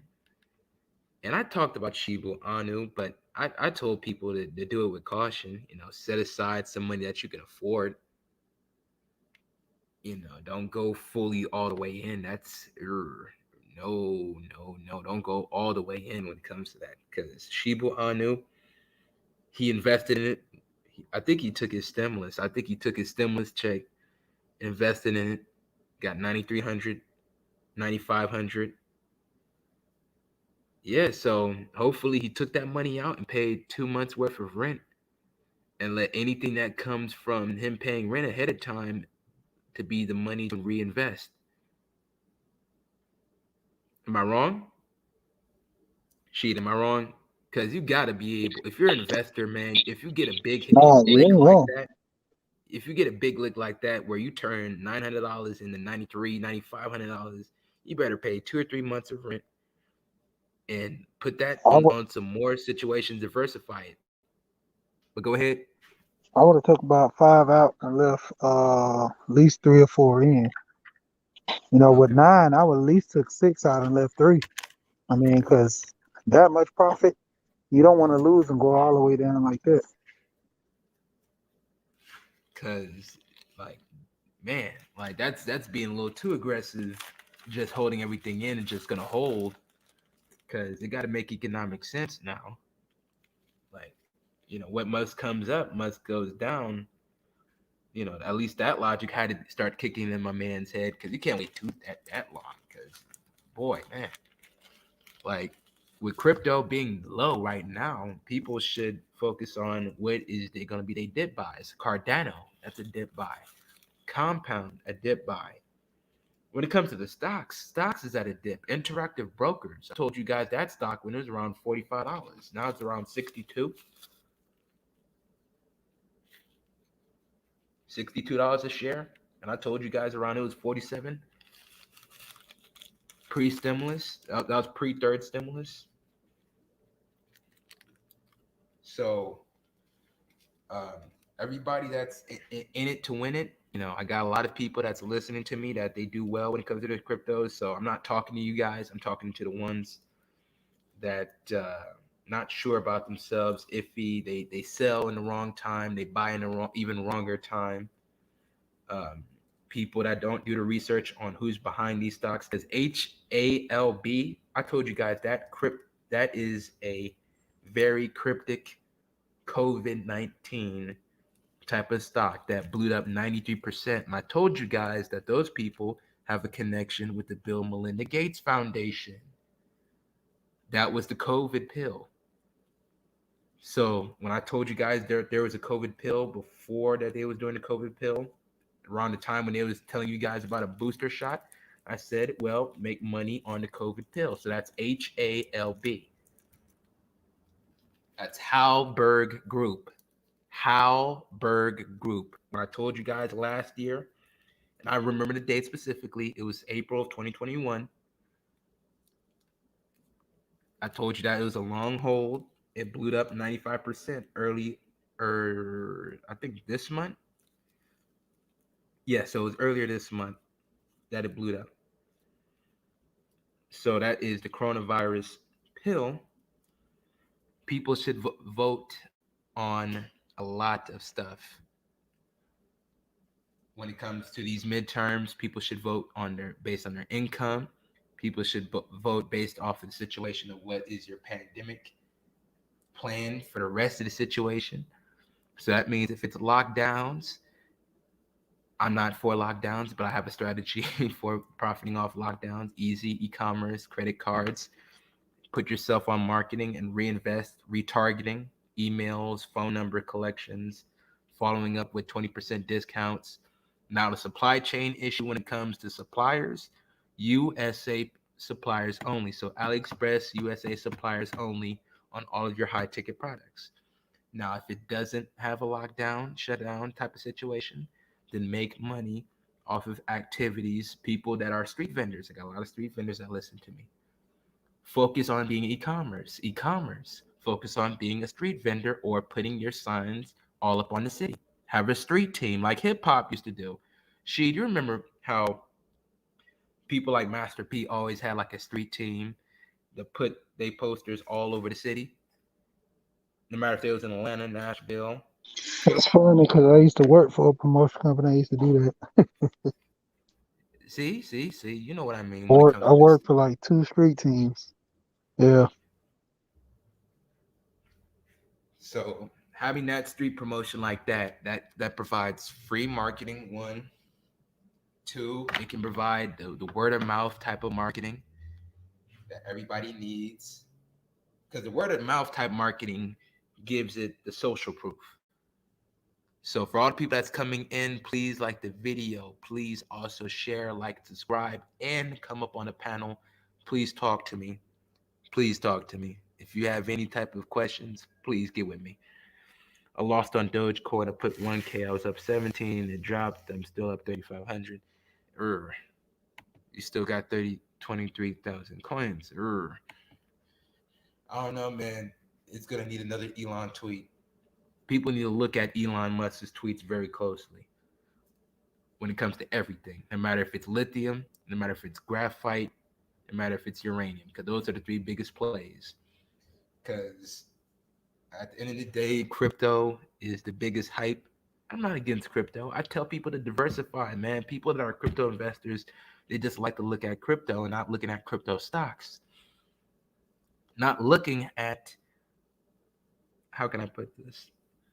They should focus on Intel. So Intel stock, Quamscape. Yes, that's QS, Quamscape, Intel, IBM. So they're taking advantage of the blockchain situation, and those are blue chip stocks. So those for all of my detractors that think that I don't talk about blue chip stocks enough. So those are blue chip stocks that people can invest in. Prince, what's going on? Ain't not much, man. On my way back, on my way back to the house, man. I have that security card already set up, man. I'm gonna have to wait for Okay. the damn mailman to come through with it, but I'll be over there getting another damn card, so All we right, can no go and problem. do that. We'll do that business. But yeah, I see you over here talking about the crypto. Yeah, what's going on with it? So if you're anybody that's coming in, please like the video. So Prince, what I'm talking about the crypto is buy the dip, because the Oh, dip okay. is the prime entries. I tell people all the time, if it's running up, you just let it run up. Just Yeah, leave that alone. let it just go up. When it comes back down, buy the good entry because there's going to be more news. Because a lot of these cryptos is getting so much marketing that you got people that don't even know shit about investing that knows the doggy coin. They know about Shiba Inu, they know about Doge, and that just shows you that it's it's it's doing wonders when it comes to the marketing. Now, be very wary when it comes to the celebrities, and I mean the celebrities like Floyd Mayweather and Kim Kardashian that's promoting their crypto little coins because they don't know the technology enough. They're not well invested in it, meaning that they don't have it where the coins can be locked. So if there is a situation where coins can be locked, that helps protect the value of the crypto coins. So I'm probably giving the crypto investors that are hedge fund people game when it comes to this. If you have 10 million coins, lock 4 million, let 6 million into the ecosystem, but that gives you a baseline. So when it comes from that standpoint, be very leery of those celebrities that aren't knowledgeable of the technology. It's a good look, it's a good pump and dump, but that's not something that people should be looking for. You know, Hey, it I got a Reddit has some good crypto plays. What's going on? I got a play too. I got crypto.com and they was hacked last month. Mm-hmm. Yeah, they were. So a lot of people, to an extent, the kind of big whales lost money. But the average, like me, I didn't really lose no money. I didn't take a few. I ain't got that much money invested in it. And then the thing about it too, you got to look at the biggest picture. When you have this much money invested in the crypto, people not knowing to get a cold wallet. Slide that money in the cold, and to the fact of FDA, they backing you for 250 from what the states are saying that this is not a valid, kind of type of. They still Tender. don't want to push it as money that can be backed by the government. But the point they're trying to make you pay taxes on it. Go ahead, Pierre. Talking about the paper that secured $250,000. You talking about Yeah, FCA or F, FDA? Which one you talking about? Yeah, FDA. FCA. Yeah. Yeah. Oh, the FDA. Oh, okay. Okay. I thought that was the Food and Drug Administration. Well, You not know, it was FDA. two I'm of sorry. them. Yeah, I You mean talking about Uh, FCA, SEC, FCA, man? SEC, FTC. Yeah, SEC, man. yeah, FCC. but Yeah, yeah. the whole thing with that is, yeah, I was naming the FCC. wrong That's one, but it. the biggest thing is with them, they like I said, they keep saying that the money is not supposed to be backed by any really financial thing, so it's not really a liable type of currency for investing.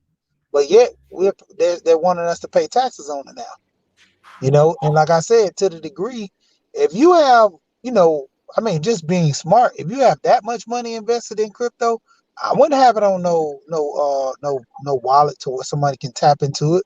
I mean, because time and time again, you keep hearing about these people getting, wallets hacked and all this stuff. People sending you crypto money and encrypted codes and stuff like that. I mean, people giving out free crypto, man. I would be leery of that. Like a motherfucker. Hey, cause my thing is this. I was listening to what's called. He had talked about a cold wallet when he had his Cardona. He has a cold. I gotta go back and look at that video.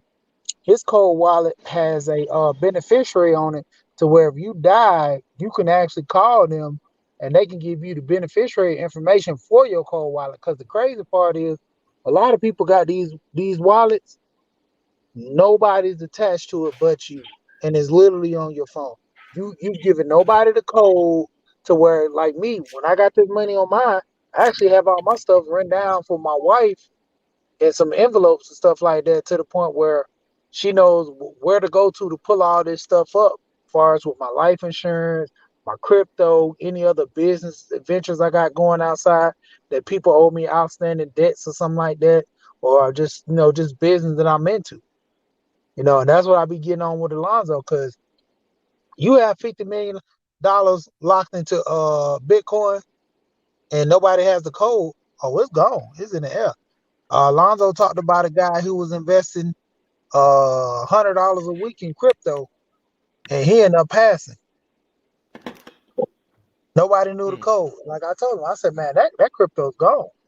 That It's crypto's out gone. of there. It's Yeah, out of that there. crypto is gone, man. Damn. That's fucked up. Yeah, you gotta pay. Yeah, these investments, man. You gotta have business. You gotta have the heirs to the shit, man. You gotta have heirs to this stuff.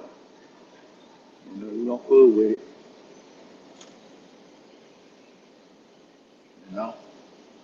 So the crypto wallet that I use a Nano S Ledger. So when he says cold wallet, it's one of those USB type things that you see. So that's for the novice investor that doesn't know what we mean by cold storage. People use a paper, but the paper is a problem because if you spill some water on the paper, then your damn crypto is pretty much in the toilet as well. If you lose that paper, your damn shit is in the barcode. So I don't know what I'm gonna do now. It's a problem. Yeah, yeah, yeah. So I I use the seen y'all. Nano S Seen y'all. Ledger. Yeah. Go ahead. Go ahead. Now I'm pretty much done. I'm gonna put the link in the chat for a Nano S Ledger so people can see what I'm talking about. No, okay. So what's your question, Prince? Oh yeah, man. I just wanted to know about that. Yeah, man. About after that credit thing, that credit stacking thing, man. You Mm. know.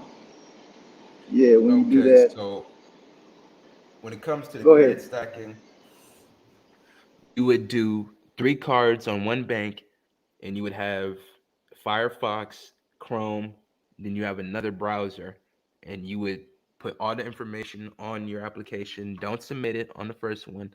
Put second application, put your information on that. Don't submit it. Then the third application, put all your information on that. Don't submit it. Then once you're ready, click on submit on all three at the same time.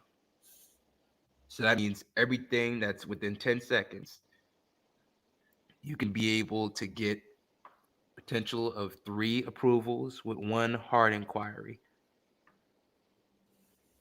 Okay. So you got to be able to do that in 10 seconds. Okay. Within 10 All seconds, right. don't let it be a day. Don't do it in the same day. Try to do it as quick as possible. That literally gives no time for the credit bureaus to be able to find what is what. Oh, So okay. you're doing it simultaneously. That's what I'm pretty much trying to convey. You're doing it simultaneously so you can be able to max out the cards, at least your opportunity to get as much cards possible.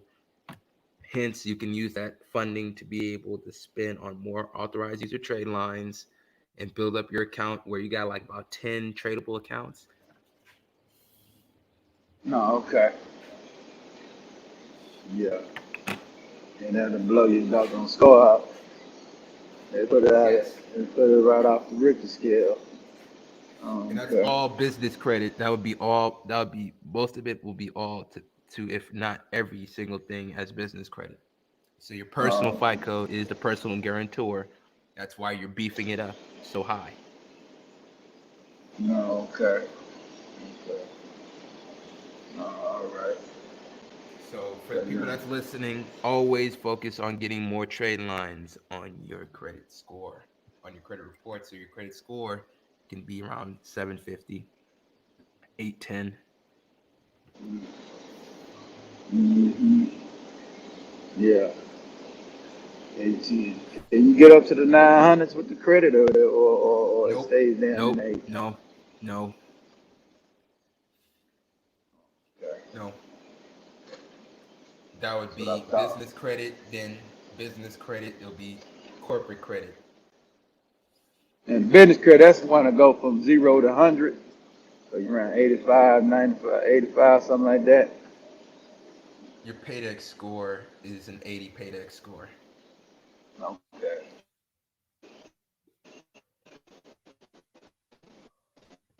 Yes, sir. So 80 to 100 paydex score.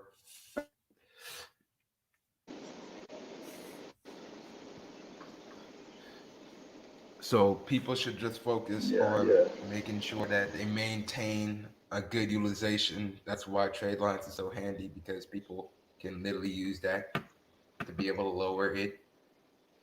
Hence, you can be able to get some deletions. So, any inquiries? So, people use the method of delete, then add AUs, then apply. Then, after applying, delete more, wait to 30 to 40 days, gardening, go back for more. Okay, okay. So the term Yes. gardening means that you're waiting 30 to 90 days to apply for more. So all the stuff can drop out of your credit score, your credit profile. Okay, okay. So Ain't you're nothing deleting wrong with that. items, deleting the items. So if you have bankruptcy, that's going to take around 45 to 60 days to be able to get off.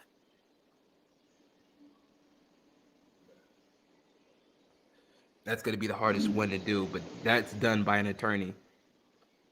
So that's where my attorney friend, he can be able to help that situation out for everybody. If your shit is really fucked up, yeah, that's where I pass it to my attorney home and he'll work on the file. And it's gonna be customized papers, not them generic templates, because everybody be getting the same generic template. And the credit bureaus is starting to get very smart. Yeah, yeah, they on that, man. That's a 20-year The hustle template, now. So, the template is very generic that people do. You know, say if you was in yeah, industry for 30 years, a 30-year veteran looking at the same thing, he's looking at it like, oh my God, y'all didn't even change up the words a little bit. Y'all don't use Exhibit A, and Exhibit A is the difference between just a standard type of piece of paper, you know, jargon that people use a billion other times. But credit repair has to be on the basis of making sure that your guy is making everything customized to your situation. If there is real fraud, customize to that situation. If it was real problems of your name being misspelled or an old address or just you not recalling, make that challenge and claim and dispute. Somebody that has very good credit knowledge is Corey P. Smith. Sheet, have you heard of Yusuf L? Yusuf L? She, hey, he put but something Yusuf, in the back that he's so just Yusuf, listening right now. so Yusuf L is somebody that actually has some good information when it comes to disputes. A lot of his content, I would say, is very useful when it comes from scrubbing a lot of stuff off very quickly. Things can be done within a matter of just months. They don't even have to take years. A lot of the companies like Lexington Law, they do a good job. I have no issues when it comes to Lexington Law. I think they drag their heel when it comes to the shit. Yeah, they Cause shit drag that like a be mother. taking 2 months, really, they be dragging for 7, 8 months, a lot of times a year. Yeah, well, they're trying to keep getting that $99 a month out there. Back when I did it, I pulled with them well a long time ago. Yeah, back in like 2012, I did business with them. It didn't take them forever. It took them too long. I had to let them go. Because Lexington Law, man, that is something where what they do business is stretching the client out. Now, they don't realize that they can help the client make more money, and they don't understand that they can make more money with the client by getting it done within a month, having a situation of getting them authorized user trade lines, high limits, high years, get them scenarios with credit unions, tell them what to do on making strong deposits so you can get those bonuses. Use the bonus as leverage to be able to open another account or create another LLC. Take that money, put it in a deposit, build up your FICO score, let 30 days 60 days, 90 days. After 90 days, you can be able to start applying for higher limits because you got that relationship. You got healthy checking account deposits coming in every month on each of those accounts. So that's how you can be able to marinate where the credit union will give you a double dip. DCU Credit Union, they'll give you the $10,000 credit card and get you a $10,000 personal line of credit because you let 90 days be positive accounts, no no situations of over withdrawals, no problems when it comes to any compliance issues, just making sure that you have a set aside of 500 going in each account, 2,000 to be able to be very sure of yourself. That's 6,000 on each account. People do it where they have the credit cards to fund those, so they literally turn credit into cash. So they'll fund each account, fund the other account with credit. So that's business credit shielding your personal. So your business credit cards will always shield the personal. It won't show up on the scenarios of the utilization. You protect your cards. If people got messed up credit and they say, well, real deal, I understand the scenario of what you're talking about, but I don't have good credit. We can have certain things deleted off your items within 30 days. If it's something very big, or say if there is fraud involved, because I have one client, she has fraud involved where her husband ripped her off. That Damn. scenario, that's literally ruined her personal credit. The person took the loan against out of her property. That's a very terrible moment that Hell yeah. I would say deem to be very fucked up. So that's gonna take around 4 to 5 months. So that process is gonna be 4 to 5 months when it comes to her file. So her world is already rocked. So her plan for her economic crisis is to getting to more commercial properties and getting to fast food franchise businesses. So that's $40,000 to $50,000 that she can use to be able to be a down payment. She can go to the SBA and they'll fund 90% of her shit Mm. because her credit will be repaired. Plus, she can have grant programs. Um, Now, I'm trying to find more black men grants, but it seemed like they're most of the initiatives is geared towards women and youth. Yeah. Women and youth. Women and youth. The government contracts is there when it comes to minority construction, minority electrician, and also minority welder. So there are minority grant programs. So that's something where the men can take advantage of. So it's more like workforce geared companies. Okay. So you trying to mention this small business? It's like Trucking. how Oh yeah, you. I forgot as well. Yeah, sure. Trucking companies as well. Yeah. Mm-hmm. So everybody's basis point should be around 720 FICO. If you can get it higher, get it higher. If you lack the age and limits, always go for the 5 year, something that's higher than 7,500 of a trade line. So that means if people go into trade line supply, people are going to someone that they know that does the authorized users as well. Have it where everything can be well mannered on Yeah, you can. at least a budget standpoint. So don't overspend. If you are gonna spend, make sure that's something you can pay down very quickly and very fast. That's right.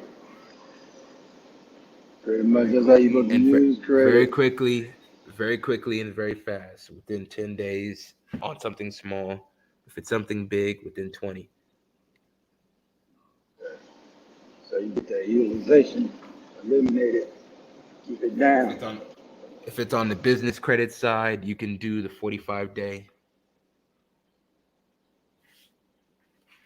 That's Oh, 45 okay. total days. With business credit, you can do 45 total business days. Some people did it 60 days with 50% utilization. Oh, okay. Okay. That's on the business side, right? That's the business side. That's only how you can do it. That's only how you can do it. While personal utilization be around 10, your business credit gets 50, 60%, and you try to pay Okay. that thing down within 45 days, 60 days at most. Hmm. 6 months, that's when shit starts having it where they start going to your personal. That's when everything Right. start knocking at your door. Oh, okay. So Don't people play use with the it. business people use the business credit for real estate shit. They would use the down payment, or they'll use seller financing. They use it as a good solid upfront money to the seller. If it's 1,800 on the rent, try to get it for 2,200 on the rent.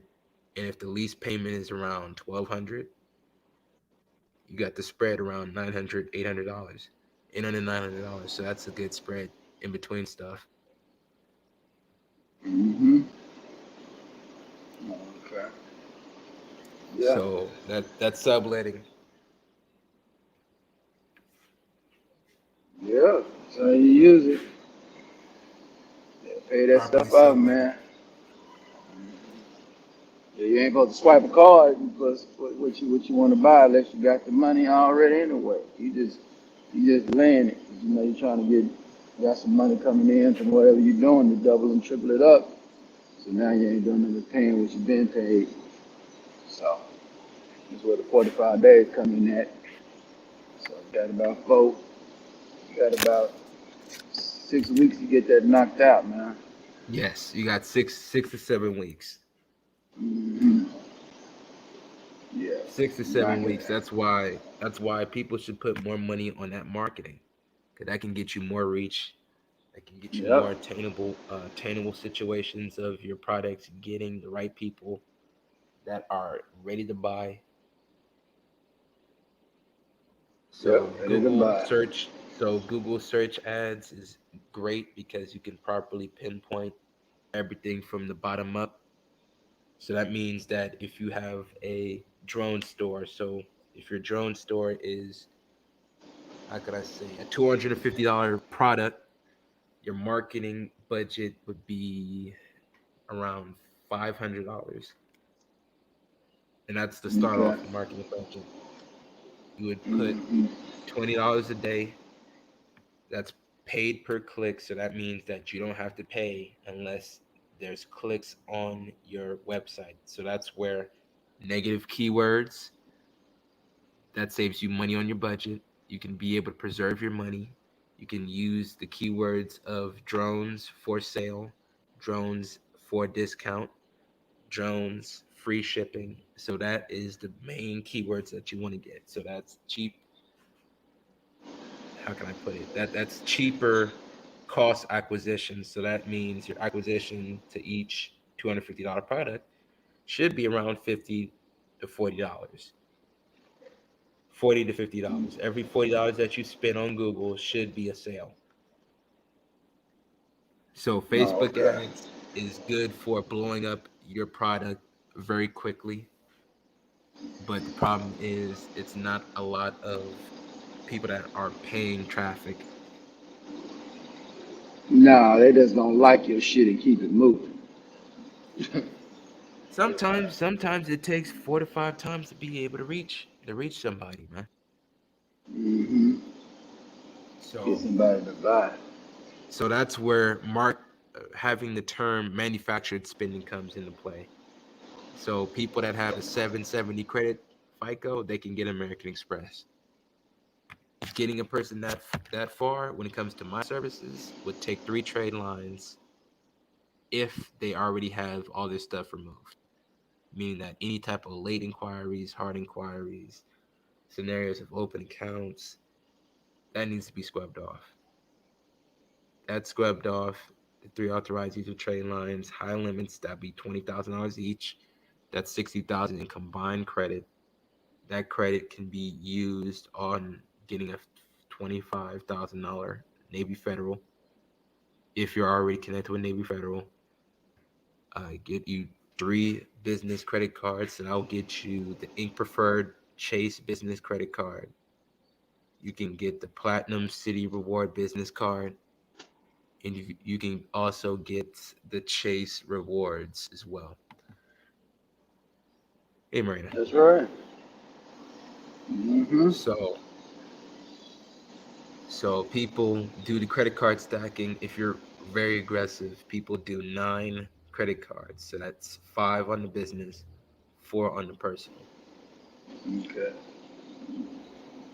Business is gonna be a little higher than the personal. So yeah. So Hmm. far as the limit on the cards is concerned, but you can also get. The limits will vary. The limits will vary because a lot of the Yeah. times they don't like to start high. They like to give you Mm-hmm. 4,500. Sometimes they give you 5. If they're really generous, they give you 10. That's where the That's on credit unions. either or. That's on the business and the personal. Is that on both? Yes, yes. Now, Apple credit card, they're very generous. No, That's on the yeah, they personal. very yeah. They just want you to buy their products. So yeah. That's on the personal. So they'll give you 7,500 with no problem. They'll No. give you 8,000 with no problem. They'll get you 20. They'll get you 20 if you have the 3 highest trade limits of 20. No. So Okay. that 20,000, if you put your application at a certain way when it comes to income, not too high, not too low, not too much said, but you could be able to get the 20,000 on each card that you get based off of DTI. So that's debt to income ratio. Mm-hmm. Yeah. Yeah, that's when you're trying to get a couple of Macintoshes up in your office or something. You get them that level, right? You know. Yeah, man, that's your business equipment. So that's a Yeah. write off. Yeah. Yeah. Yeah. Yeah. So yeah, that's what I'll Now, be. huh? Go ahead. I said, yeah, Nah. man. You get yeah. That's how you look at that. That's how you look. That's how you look at that Apple shit. You know, that's for the Mhm. business shit. Trying to get your equipment up in your business. 'Cause, you kind of want Apple when you're doing with your business. Keep it crept in and keep the hackers about your system. You know. But yeah, but that's crazy about them hackers though on that crypto.com. Boy, crypto don't put their name on goddamn stadiums and arenas. Now they done got hit and then folks done slapped them. How much they end up losing? Like $30 million off that hack? Is that what they Yes, lost? Yeah. yes, but that would be small. That's Yeah, that's small small. compared to what they have. Mm-hmm. They got billions of people's dollars, Yo, not that American be dollars, just people in general. So that's yeah. all the countries in the world. So that's a big deal because those things are supposed to be secured, and that just shows that nothing's really secured. Nothing's very sure. No, it's always a risk, man. Yeah, it's a risk. Nothing's very Yeah. sure, but as long as you have your own cold storage wallet, man, you're pretty much good. You're not on the mercy of a exchange to keep your shit all up and up. Because man, it's not their shit; it's your shit. They just make money off the fee. They just make money off custodial fees. That's all. They make money off custodial fees. That's all. Custodial management fees. You know. Yeah. So what would they care? That it's not really their money. They already made their fees. They already took the money out that they made. So, All right. but Yeah.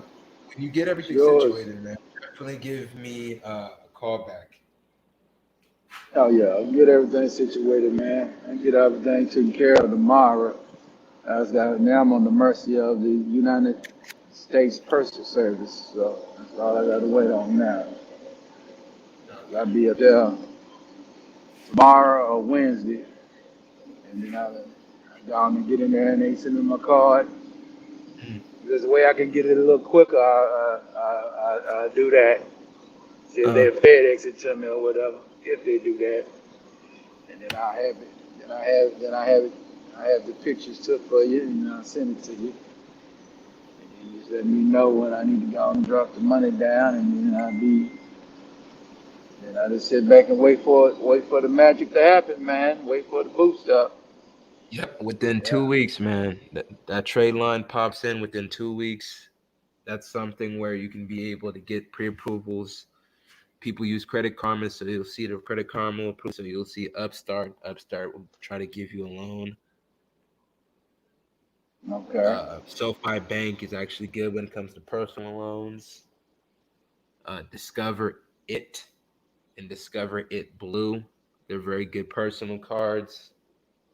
Very generous when it comes to their limits. My Synchrony, their credit cards, they'll actually give you an increase every night. No, 60 days, Oh, okay. every 2 months. hmm So every 2 months you'll get an increase, huh? What's the Just average on ask the for increase? It just just ask for it just around. varies. It varies. The average person say it ranges around another 1,000. Okay. They'll throw another Okay. 1,000 on top. Oh, okay. Well, that's good. Shit, that's be 6,000. In a year's time, that'd be extra 6,000 on that bid. You know. Yeah. So that just makes Yeah. sure that Long. you Yeah. pay things Whatever it down within is. 2 weeks. You got to pay things down within 2 weeks, man. That's something that has to be a disciplined plan for everybody. Don't even let the No. business Okay. credit lapse too much because you're trying to pay it back so you have more reusable credit and more. Oh yeah. Yeah. So using that little credit card, I have to use it. I use it for certain little things I do out here. I pay it right on back, man. I don't be letting it linger. Uh, okay, Shit. Yeah. okay. I say I don't let it Yeah, linger, man. man. I So, go on and pay it back within, a day or two. well, Yeah. that's the best to how to Like I handle say, them high shit. limits because that's where you get the $3,000, $4,000 limit increases when you ask on the phone. So you don't do it online. You always call the representative. No, okay. And when they Yeah. say why you need to increase marketing purposes, marketing expenses, and budget. Yeah. Marketing. Yeah. Marketing. But market. Yeah. All So marketing. that's the term manufactured spending. And if anybody in this space says that and know it, they got it from me because manufactured spending is a real thing. People that are very credit savvy, they know what I mean. People should use that term more likely as the personal spending that you do, business spending that you do, put it on the business credit card. Shield that personal as much as possible. That's right. Yeah. You trying to get to the business part of the game, so you ain't got to use that person's shit too much. You know. Yeah. Where the business credit can be strong, where it can the business EIN can PG for other shit. hmm Yeah. Oh, okay. Yeah. Well, I definitely need it, man, because I got some. Yeah, I definitely need that business credit because I got some things I'm finna do down here in Houston. Yeah, got a couple And set of. aside some money, man. Set aside around 2 G's within 3 months, and you'll get some good limits for yourself, man. Oh, okay, that's what I'm looking to That's a do, budget. man. That's a budget thrown out for everybody, man. People should always have some set asides. Oh, yeah, you got to. Yeah, that's some set up for yourself. You have the freedom to make the decisions you want to make, man. Because Houston has a Invest lot of in. good deals, man. Houston got a lot of good deals, man. Yeah, it Stockyard is does. very cheap. Stockyard is very cheap. Mm. Stockyard. Oh, okay. Yeah. Okay. Explain to me a little bit about the stockyard. I just got to Houston, so I don't know too much about the stockyard. So What that do? Stockyard is rough. It's just as rough as the third ward. So Stockyard is just as rough as the third ward. So Stockyard property prices is around 150 to Yeah. 2 108 108 to 2 108 to 250. So that's the range Oh, on okay. 3 bedroom, 4 bedroom houses. Oh, okay. That's a good deal. That ain't bad. That ain't bad at Now, all. Houston is going to be able to be very populated because of California people. And Right. you know why? Because I'm in these conversations where all these California people are going to be in your area. So a Yeah, lot of they them, coming. a lot of the realtors can guide them to the places that they want gentrifying and overprice the properties on Zillow like they always do. Hmm. And that makes a ripple effect on all of the properties. People realize that, wait a minute, my property done jumped up 30, 40%. Yeah. Homeowner, yes. Homeowner. California people are helping you gain some big increases in your area. Get it appraised, refinance, or you can be able to sell and do what you need to do, but really refinance. Just get the equity out. Just get Yeah. some form of equity. So all the people that need some reassurance, that's what you do. A lot of people, if they need another mortgage, they go get a collateral loan, which that's like the last thing you do. Yeah. But The last people one. people get a collateral loan and they invest in the fix and flips in the hottest market. So the hottest market would be Stockyard when it comes to certain areas, Westheimer around the commercial area district. Those equities is rising. What else? Surrounding cities. So I would say Pasadena. What else? Let me look at the chart. Greater Heights. My bad. I meant my hardest to try to figure that out. But yes, Greater Heights. Oh, okay. Yeah, some good investments in Texas, man, especially down there in Houston. I know Austin's still good in investments, or they got already gone skyrocket No, already. Austin Hills is still a play, man. So people from California would definitely influence that market to be $1 million property home. So right now, homes there is 400, 500,000. But Yeah, people from California, they're gonna make those to 1.3, yeah, 1.7, 2.5, $3 million definitely. dollar Yes. houses. You can get down there and get to investing in them houses right now, boy. Yeah, You sit on because them you're for gonna a get little an bit. because they're gonna be get an influx of 30,000 Californians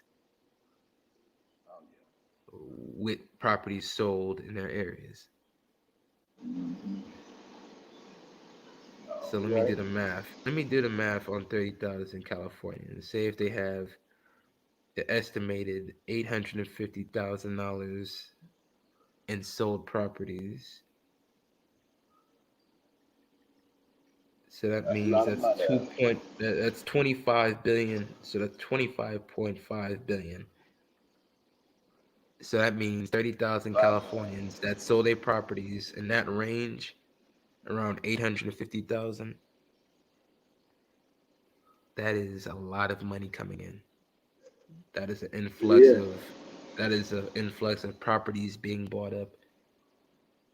Say $400,000 median price in the Austin Hills. So they're gonna look at the Austin Hills and they're gonna say it has a California vibe to it, and that's why they're gonna blitz into it. Elon Musk's Starbase is near Austin. Yeah, yeah, yeah, man. The Silicon Valley of the South, man. Austin. So say if property values jumped up 25% in a neighborhood that's 400,000, Yeah. that's $100,000 increase. That's around 80 to $100,000 equity increase. Mm, So that yeah. means neighborhoods that are 400,000 will be around 500,000. Say if it's a 60% increase, so that means if $400,000 properties go up 60% in the market, that's $250,000 in equity. That means that the neighborhood is 640, and they can push them up to 700,000 on Zillow, like they always do. Right. Yeah. So, yeah, so you gotta get this But balance. So you gotta get this credit up, get this business credit up, so you can get in the market and play it. well, people like to set aside their money to wait for the crash. So people would focus on the hottest market and leverage the equity from the hottest market to pick up the pieces when everything is low. Right.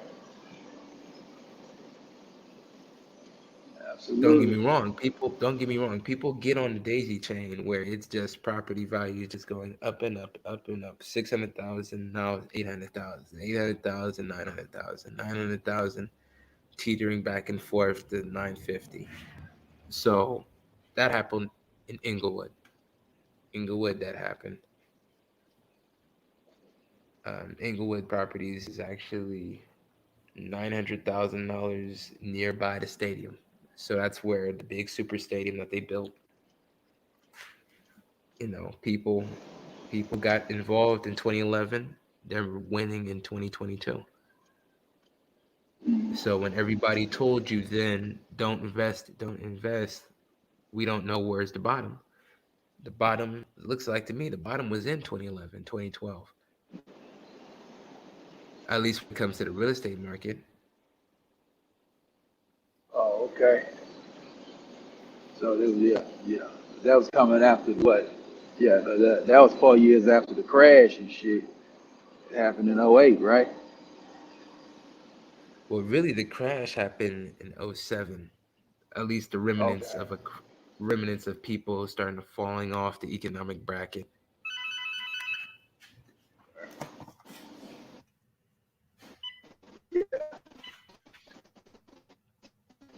So when it comes from that manner, you're starting to board. When it comes from that manner, uh-huh. Hello. Yeah, yeah. I'm still bargaining. Not anymore. No. Yeah, like I was saying, yeah, that Fannie Mae and Freddie Mac shit, it messed everybody up, Hmm. you know. Yeah. So, so when it comes to this, it would be technically different. So interest rates rising, say if interest rates rise from 0.75 to 3%, that's not good because that's Hmm. starting off very high, very fast. If they're gonna raise interest rates, let it go from 0.5 to 1.5, but don't let it get to 3 or 4. Because in the 80s, there was interest rates of 10%. Yeah, it was. Dou- There was double digit interest rates in the 80s, 90s.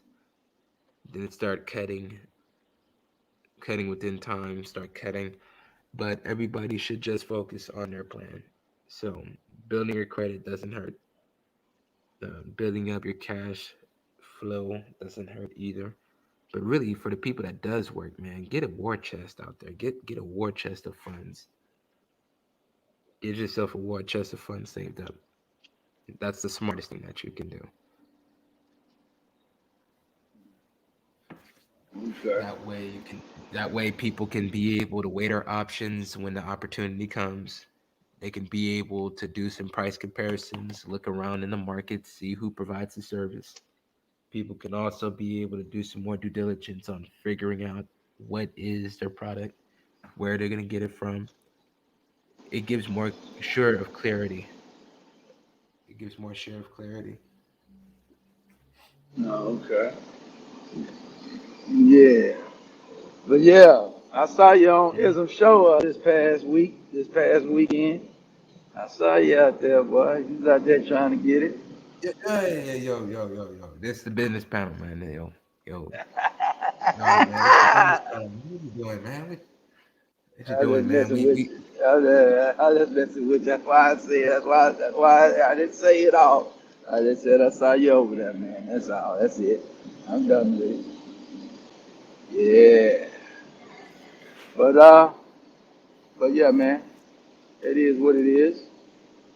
You know, got to make them plays right, man. Put yourself in position, man. And have prosperity in your life, man. So make these plays, man. So you ain't got nothing. So you can be all right.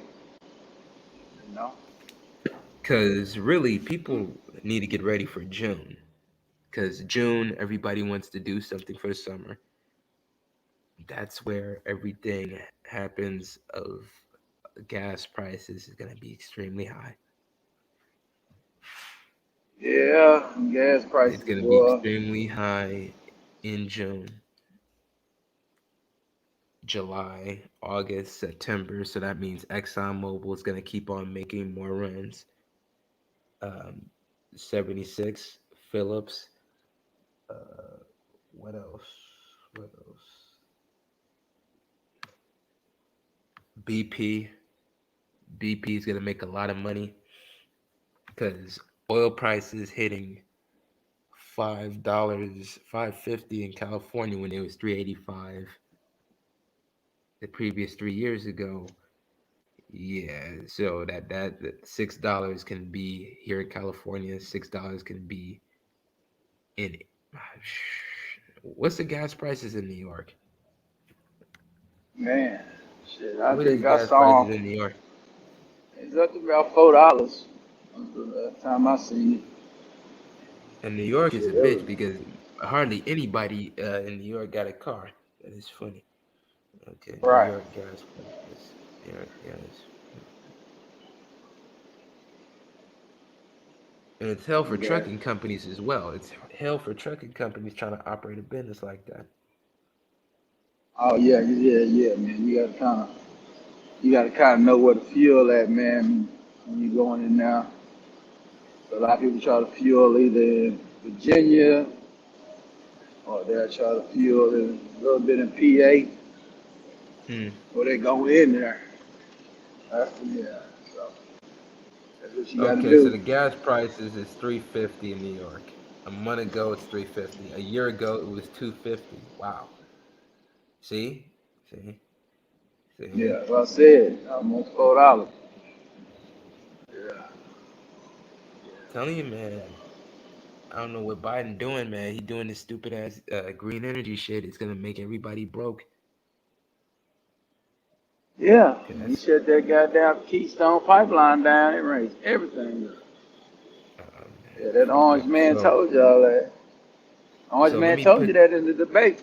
Y'all fool, your gas prices gonna go up if you fool with this guy. so let me put that in the chat. So this is gas prices in New York.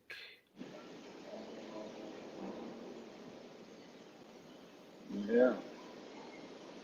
So the Bidenary times is inflationary time, man. Inflation is a bitch right now. That's the prices in New York. So that's around 350. 350. 350. 350. 350 in New York.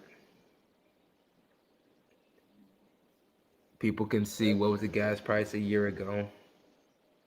250. Down in Texas it was like 175, 180. Now it's over there near the threes now. And then Texas is like 275, Well, 280 now. well, Texas is still they own little energy suppliers, so they got their own shit. But when it comes to other states, eh, different story. Yeah, different story. Different story. So $5. That's something where diesel gonna be expensive as fuck. Yeah, I know about it. But hard with some of these diesel companies, they got it fixed where you ain't paying no more than $3 for it when it's super high. You know, So so these are the gas prices in California. yeah, I know they over there, they over there triple dipping all up in the cheese, man. up there in Cali. Man, I ain't been to Cali in a long time with a truck. 462 compared to nationwide. Nationwide ranges around 330. California crazy with the prices.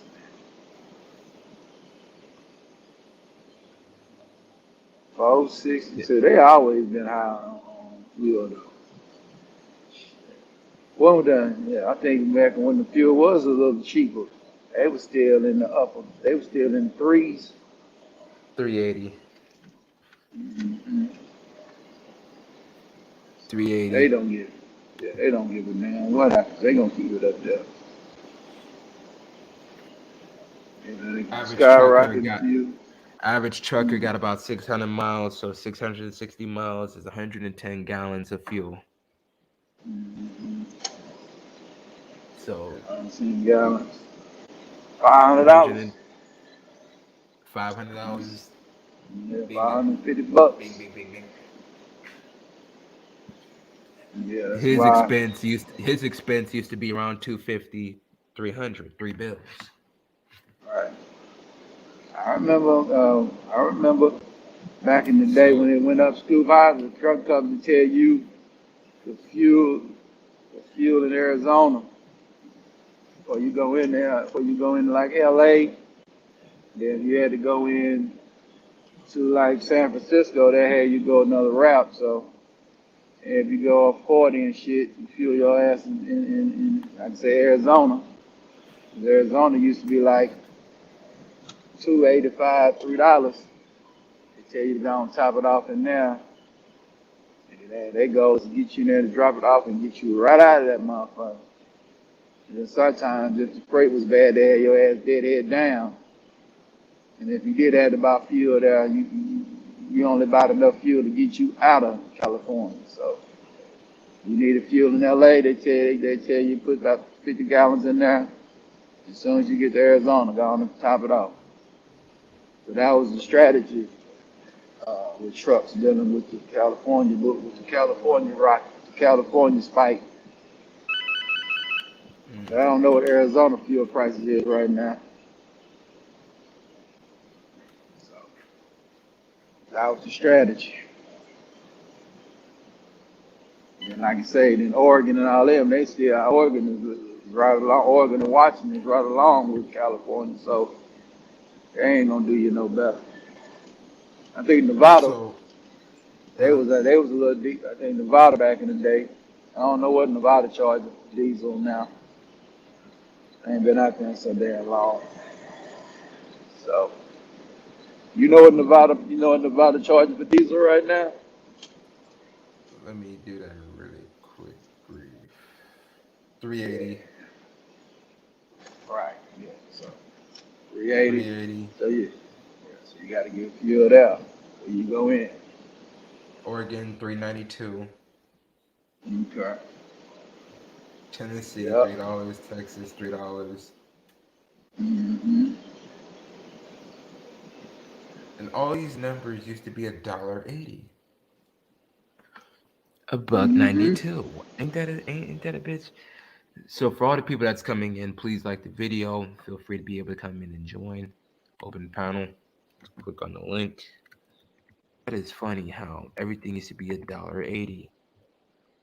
And it's gonna keep on going higher because they're gonna cut more pipelines. And I think they want it to be $5 nationwide. If it's $5 nationwide, that means that people are really getting suffocated in each state. You're right. That's terrible, man. Gas ain't not supposed to be that high, man. Yeah, they want you to get This is off of it, man. That ain't that doing that shit. that Ain't is nobody that getting that off. is not right. That is not right. No. Hell no, it's That not is right. not right. That is not right, man. That's bad because Virginia has 316. Right. Shit, they Ohio used to, I has mean, 3. hmm yeah, they used to be 175 and all that old bullshit, 210. Virginia used to be good on the fuel prices. I used to fuel over there all the time when I was on operating. Mm. I had to go up there, up north or whatever, like Pennsylvania, New York. I made sure. I used to stop at this Sheets. Shit. It was like one, I think there was like 210, 195, 180. You know I topped off at that bitch real quick. So, hmm, But these are all of the states' prices. So these are all the states. hmm, All the states. That is why I told everybody just invest in oil and gas stocks and you'll be all right. You'll be all right. Just set aside some money. Just set aside some money every single month when it comes to your stock trading strategy. You can't go wrong on that, man, because you see the prices going up.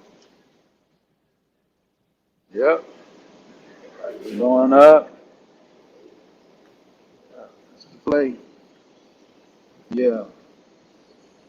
So you still doing some more of them penny stock updates and shit? Or Yes, you waiting until after the yes. tax season? So that is funny. After tax is well, that's what people should always wait on. But I'm still in it. So CYBL had a good day. HALB, like I mentioned to everybody, that blew up big. That was a 92% increase, and that was because of the COVID pill. So I'm still in it. I'm still looking at markets. I'm still on tip ranks. I'm still doing some research, my reconnaissance, making sure that I give people proper updates. So shit is still working well, man. Shit is still working well, man. Everything is pretty much people understanding what to invest as an adverse if the market goes crashing. So I'm gonna give you guys that link to the 3x bear.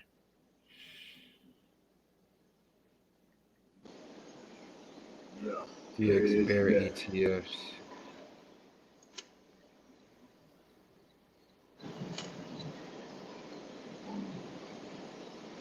Yeah. So this is the entire list. Okay. What's up? Entire list to bet against the stock market.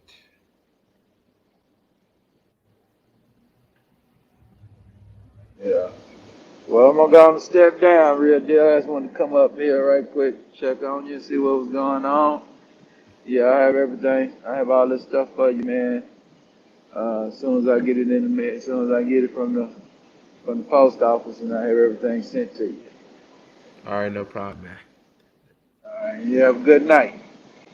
All right, man. You too as well, man. Blessings. Bless. So that is the list of every single inverse ETF, every single 3x bull.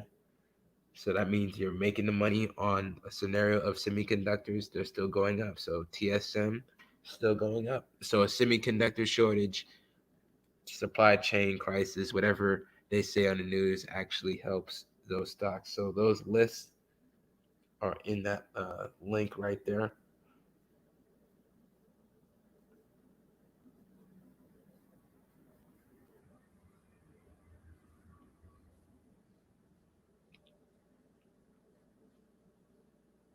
So the SP 500 Bear 3X is SPXS.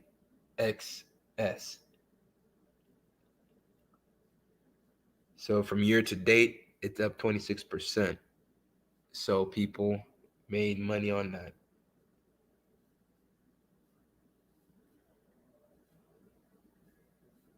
So the 20-year Treasury Bear 3X, 8%. So that still gives people an average that still beat out a lot of people's portfolios. Then we got the ultra short Russell 2000 year to date up 41%.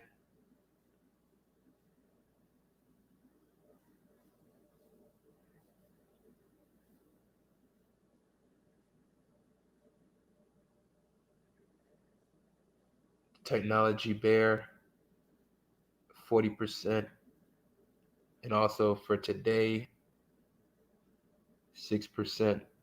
So it's up 6% today. So people made money when it comes to those plays. The link is in the chat when it comes to all of those links and lists.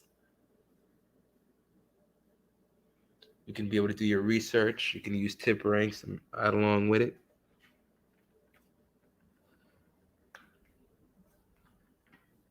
So let me get you guys the tip rank list.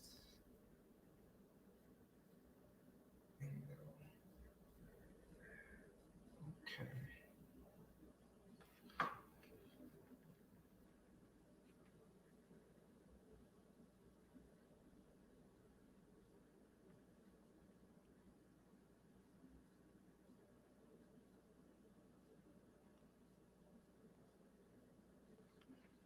So that has to be like one of the best stock market research tools out there.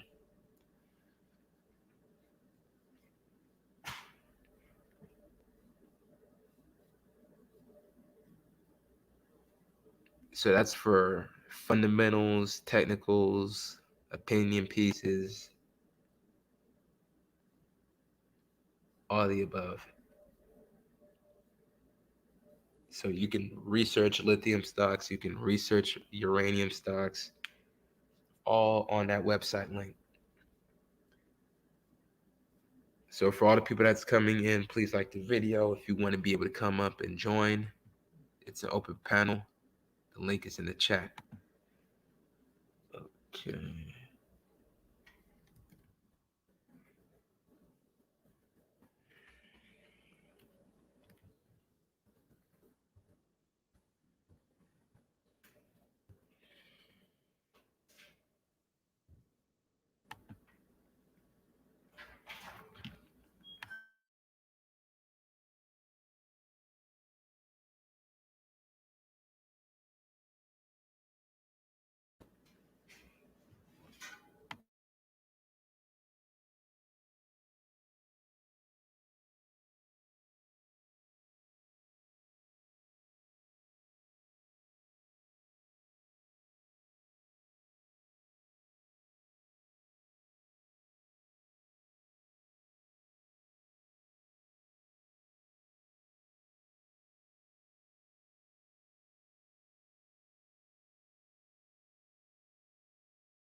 So I got a couple more lists I need to give you guys. So I'm gonna give you guys specific companies.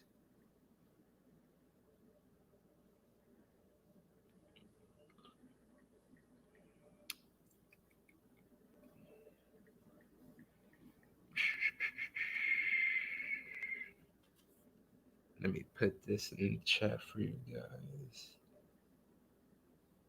So Next Gen Energy Ltd. So that's NXE.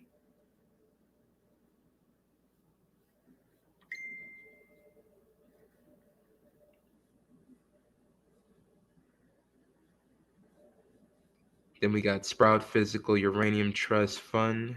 So this is a OTC, so it is a penny stock. So it's SRUUF.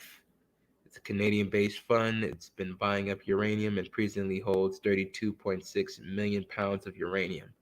Roughly 76 of the sales made last year.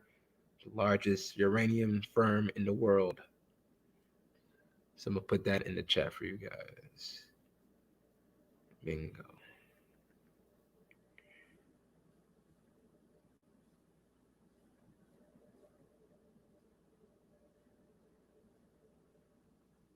I try to put all of that verbiage in there.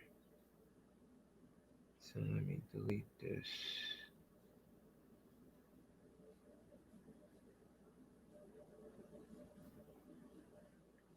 So that's SRUUF.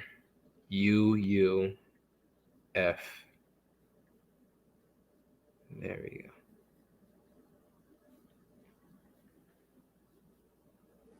Put that link in the chat so everybody can see it. Did a research around it. So it says here proposing to finance a separate fund for physical uranium purchases. The global demand for the radioactive material is set to rise 180 million pounds to 200 million pounds by 2026. Okay. So people are making that transition to this. So this is what they want. So this is how you profit from it.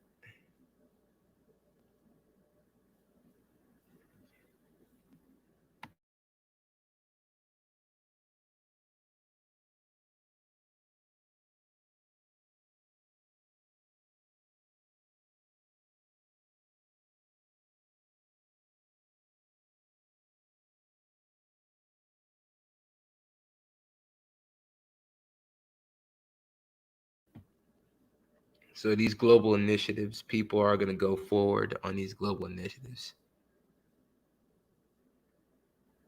No problem, Shopper. L Nixon, respect to you, man. Good evening. Good evening. So those uranium stocks has blew up ever since the fall of Afghanistan. And that's been blowing up since July of last year. So I told you guys as soon as this administration was sworn in on what was the place to invest in. Not because I really had confidence in them. I just knew that a lot of these industries were going to be either situations of shortages or scenarios of, how can I put it, at peril or at risk materials or monies being set aside. So that means the clean initiatives, green energy plays, people need to focus on these specifically, man. Cause I don't want to have it where these things blew up 75%. Then I call everybody up and be like, yo, did you invest in this? Did you research this? When it comes from pushing up those prices, if this can be able to go up 10% year over year compounding, that's a good fix and forget type of investment. So these are the specific companies. So let me put these in there as well. Damn, I try to put the link in there. I need to shorten that link. There we go.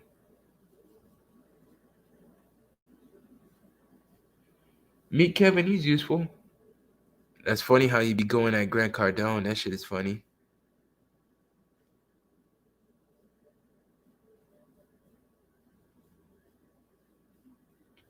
So the hedge fund sentiment on each stock has been calculated using the data of 867 hedge funds tracked by Insider Monkey. Even though the name is kind of goofy, Insider Monkey is a very good, useful tool.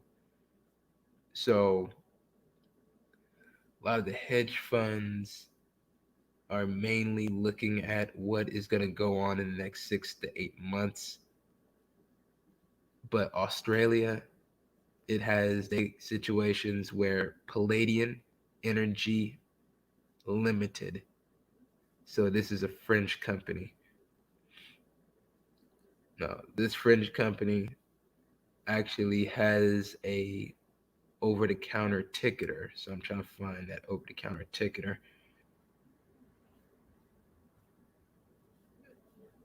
Because I do got two people that watch me from international. So it has a partnership with Denison Mines Corp. So that's ticketer DNN. And it's traded on the New York Stock Exchange. So that's DNN. Denison Mines Corp. So I'm going to put that in the chat.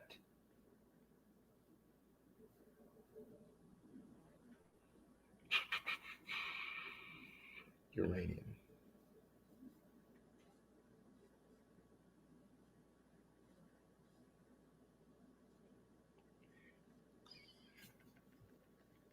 So me, Kevin, his stuff is very entertaining.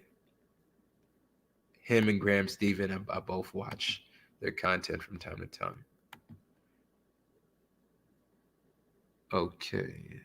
So those are all the top uranium stock companies.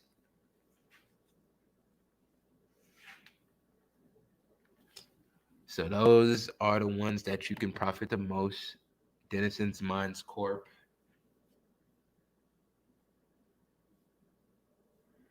And also don't forget Yellow Cake. So Yellow Cake PLC. So it's working in the uranium sector. This company has interest in purchasing holding companies of uranium oxide concentrates. It has a market cap of $790 million, which that's small. That's small for a company, and was founded in 2018. So the 52 price range of Yellow Cake PLC lies between $1.80 and $5.60. So that means that the price of the share of this firm jumped 41% in the past 12 months amid a broader rally in the prices of uranium stocks. So it went up. So Yellow Cake stock went up 40%. So that's Yellow Cake PLC. So it had agreement and sell and buyback. So that's a profitable win. Uranium and NLC Kazatropian Prom JLC. So this, I believe, is in Central Asia. Yeah, so it's operating in Central Asia. So Central Asia has the biggest exploitation of uranium. People need to take sight into that.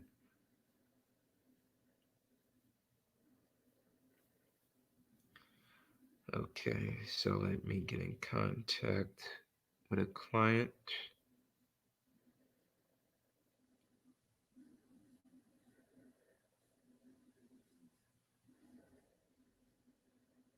Okay. Okay, so I'll call that person back.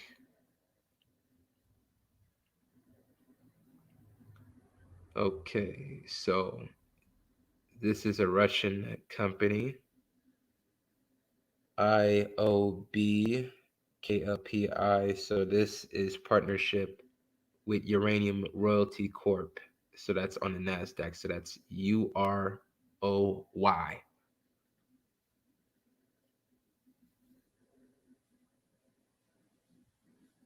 Another uranium company. Put that in the chat.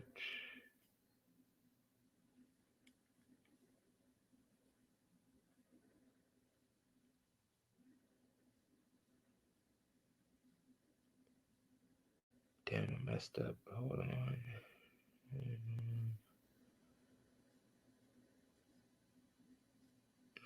Okay. Okay.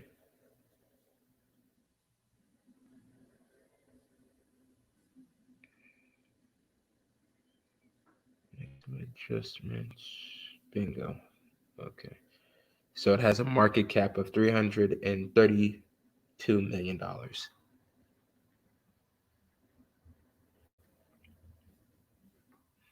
So that's Uranium Royalty Corp.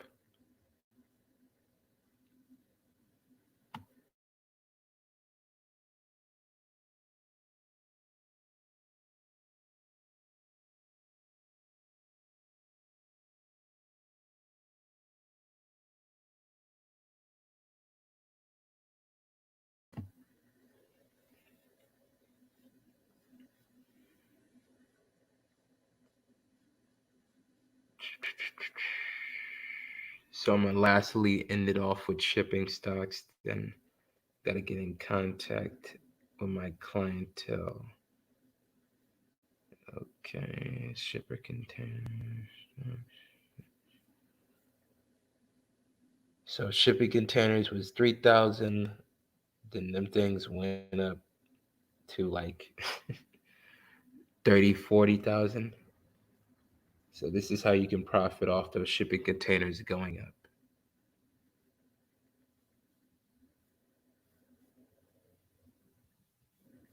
Shipping container stocks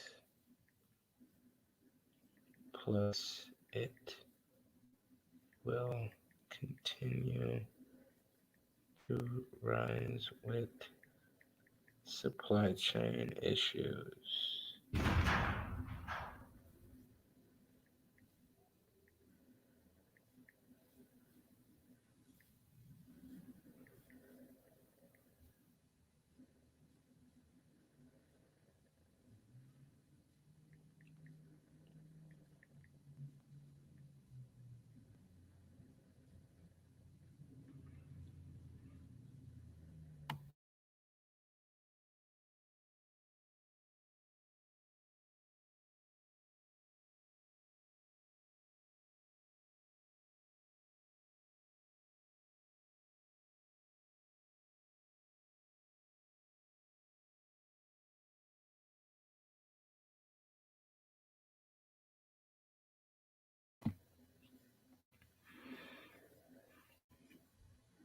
Bingo. So shipping container stocks, all the list for you guys right there.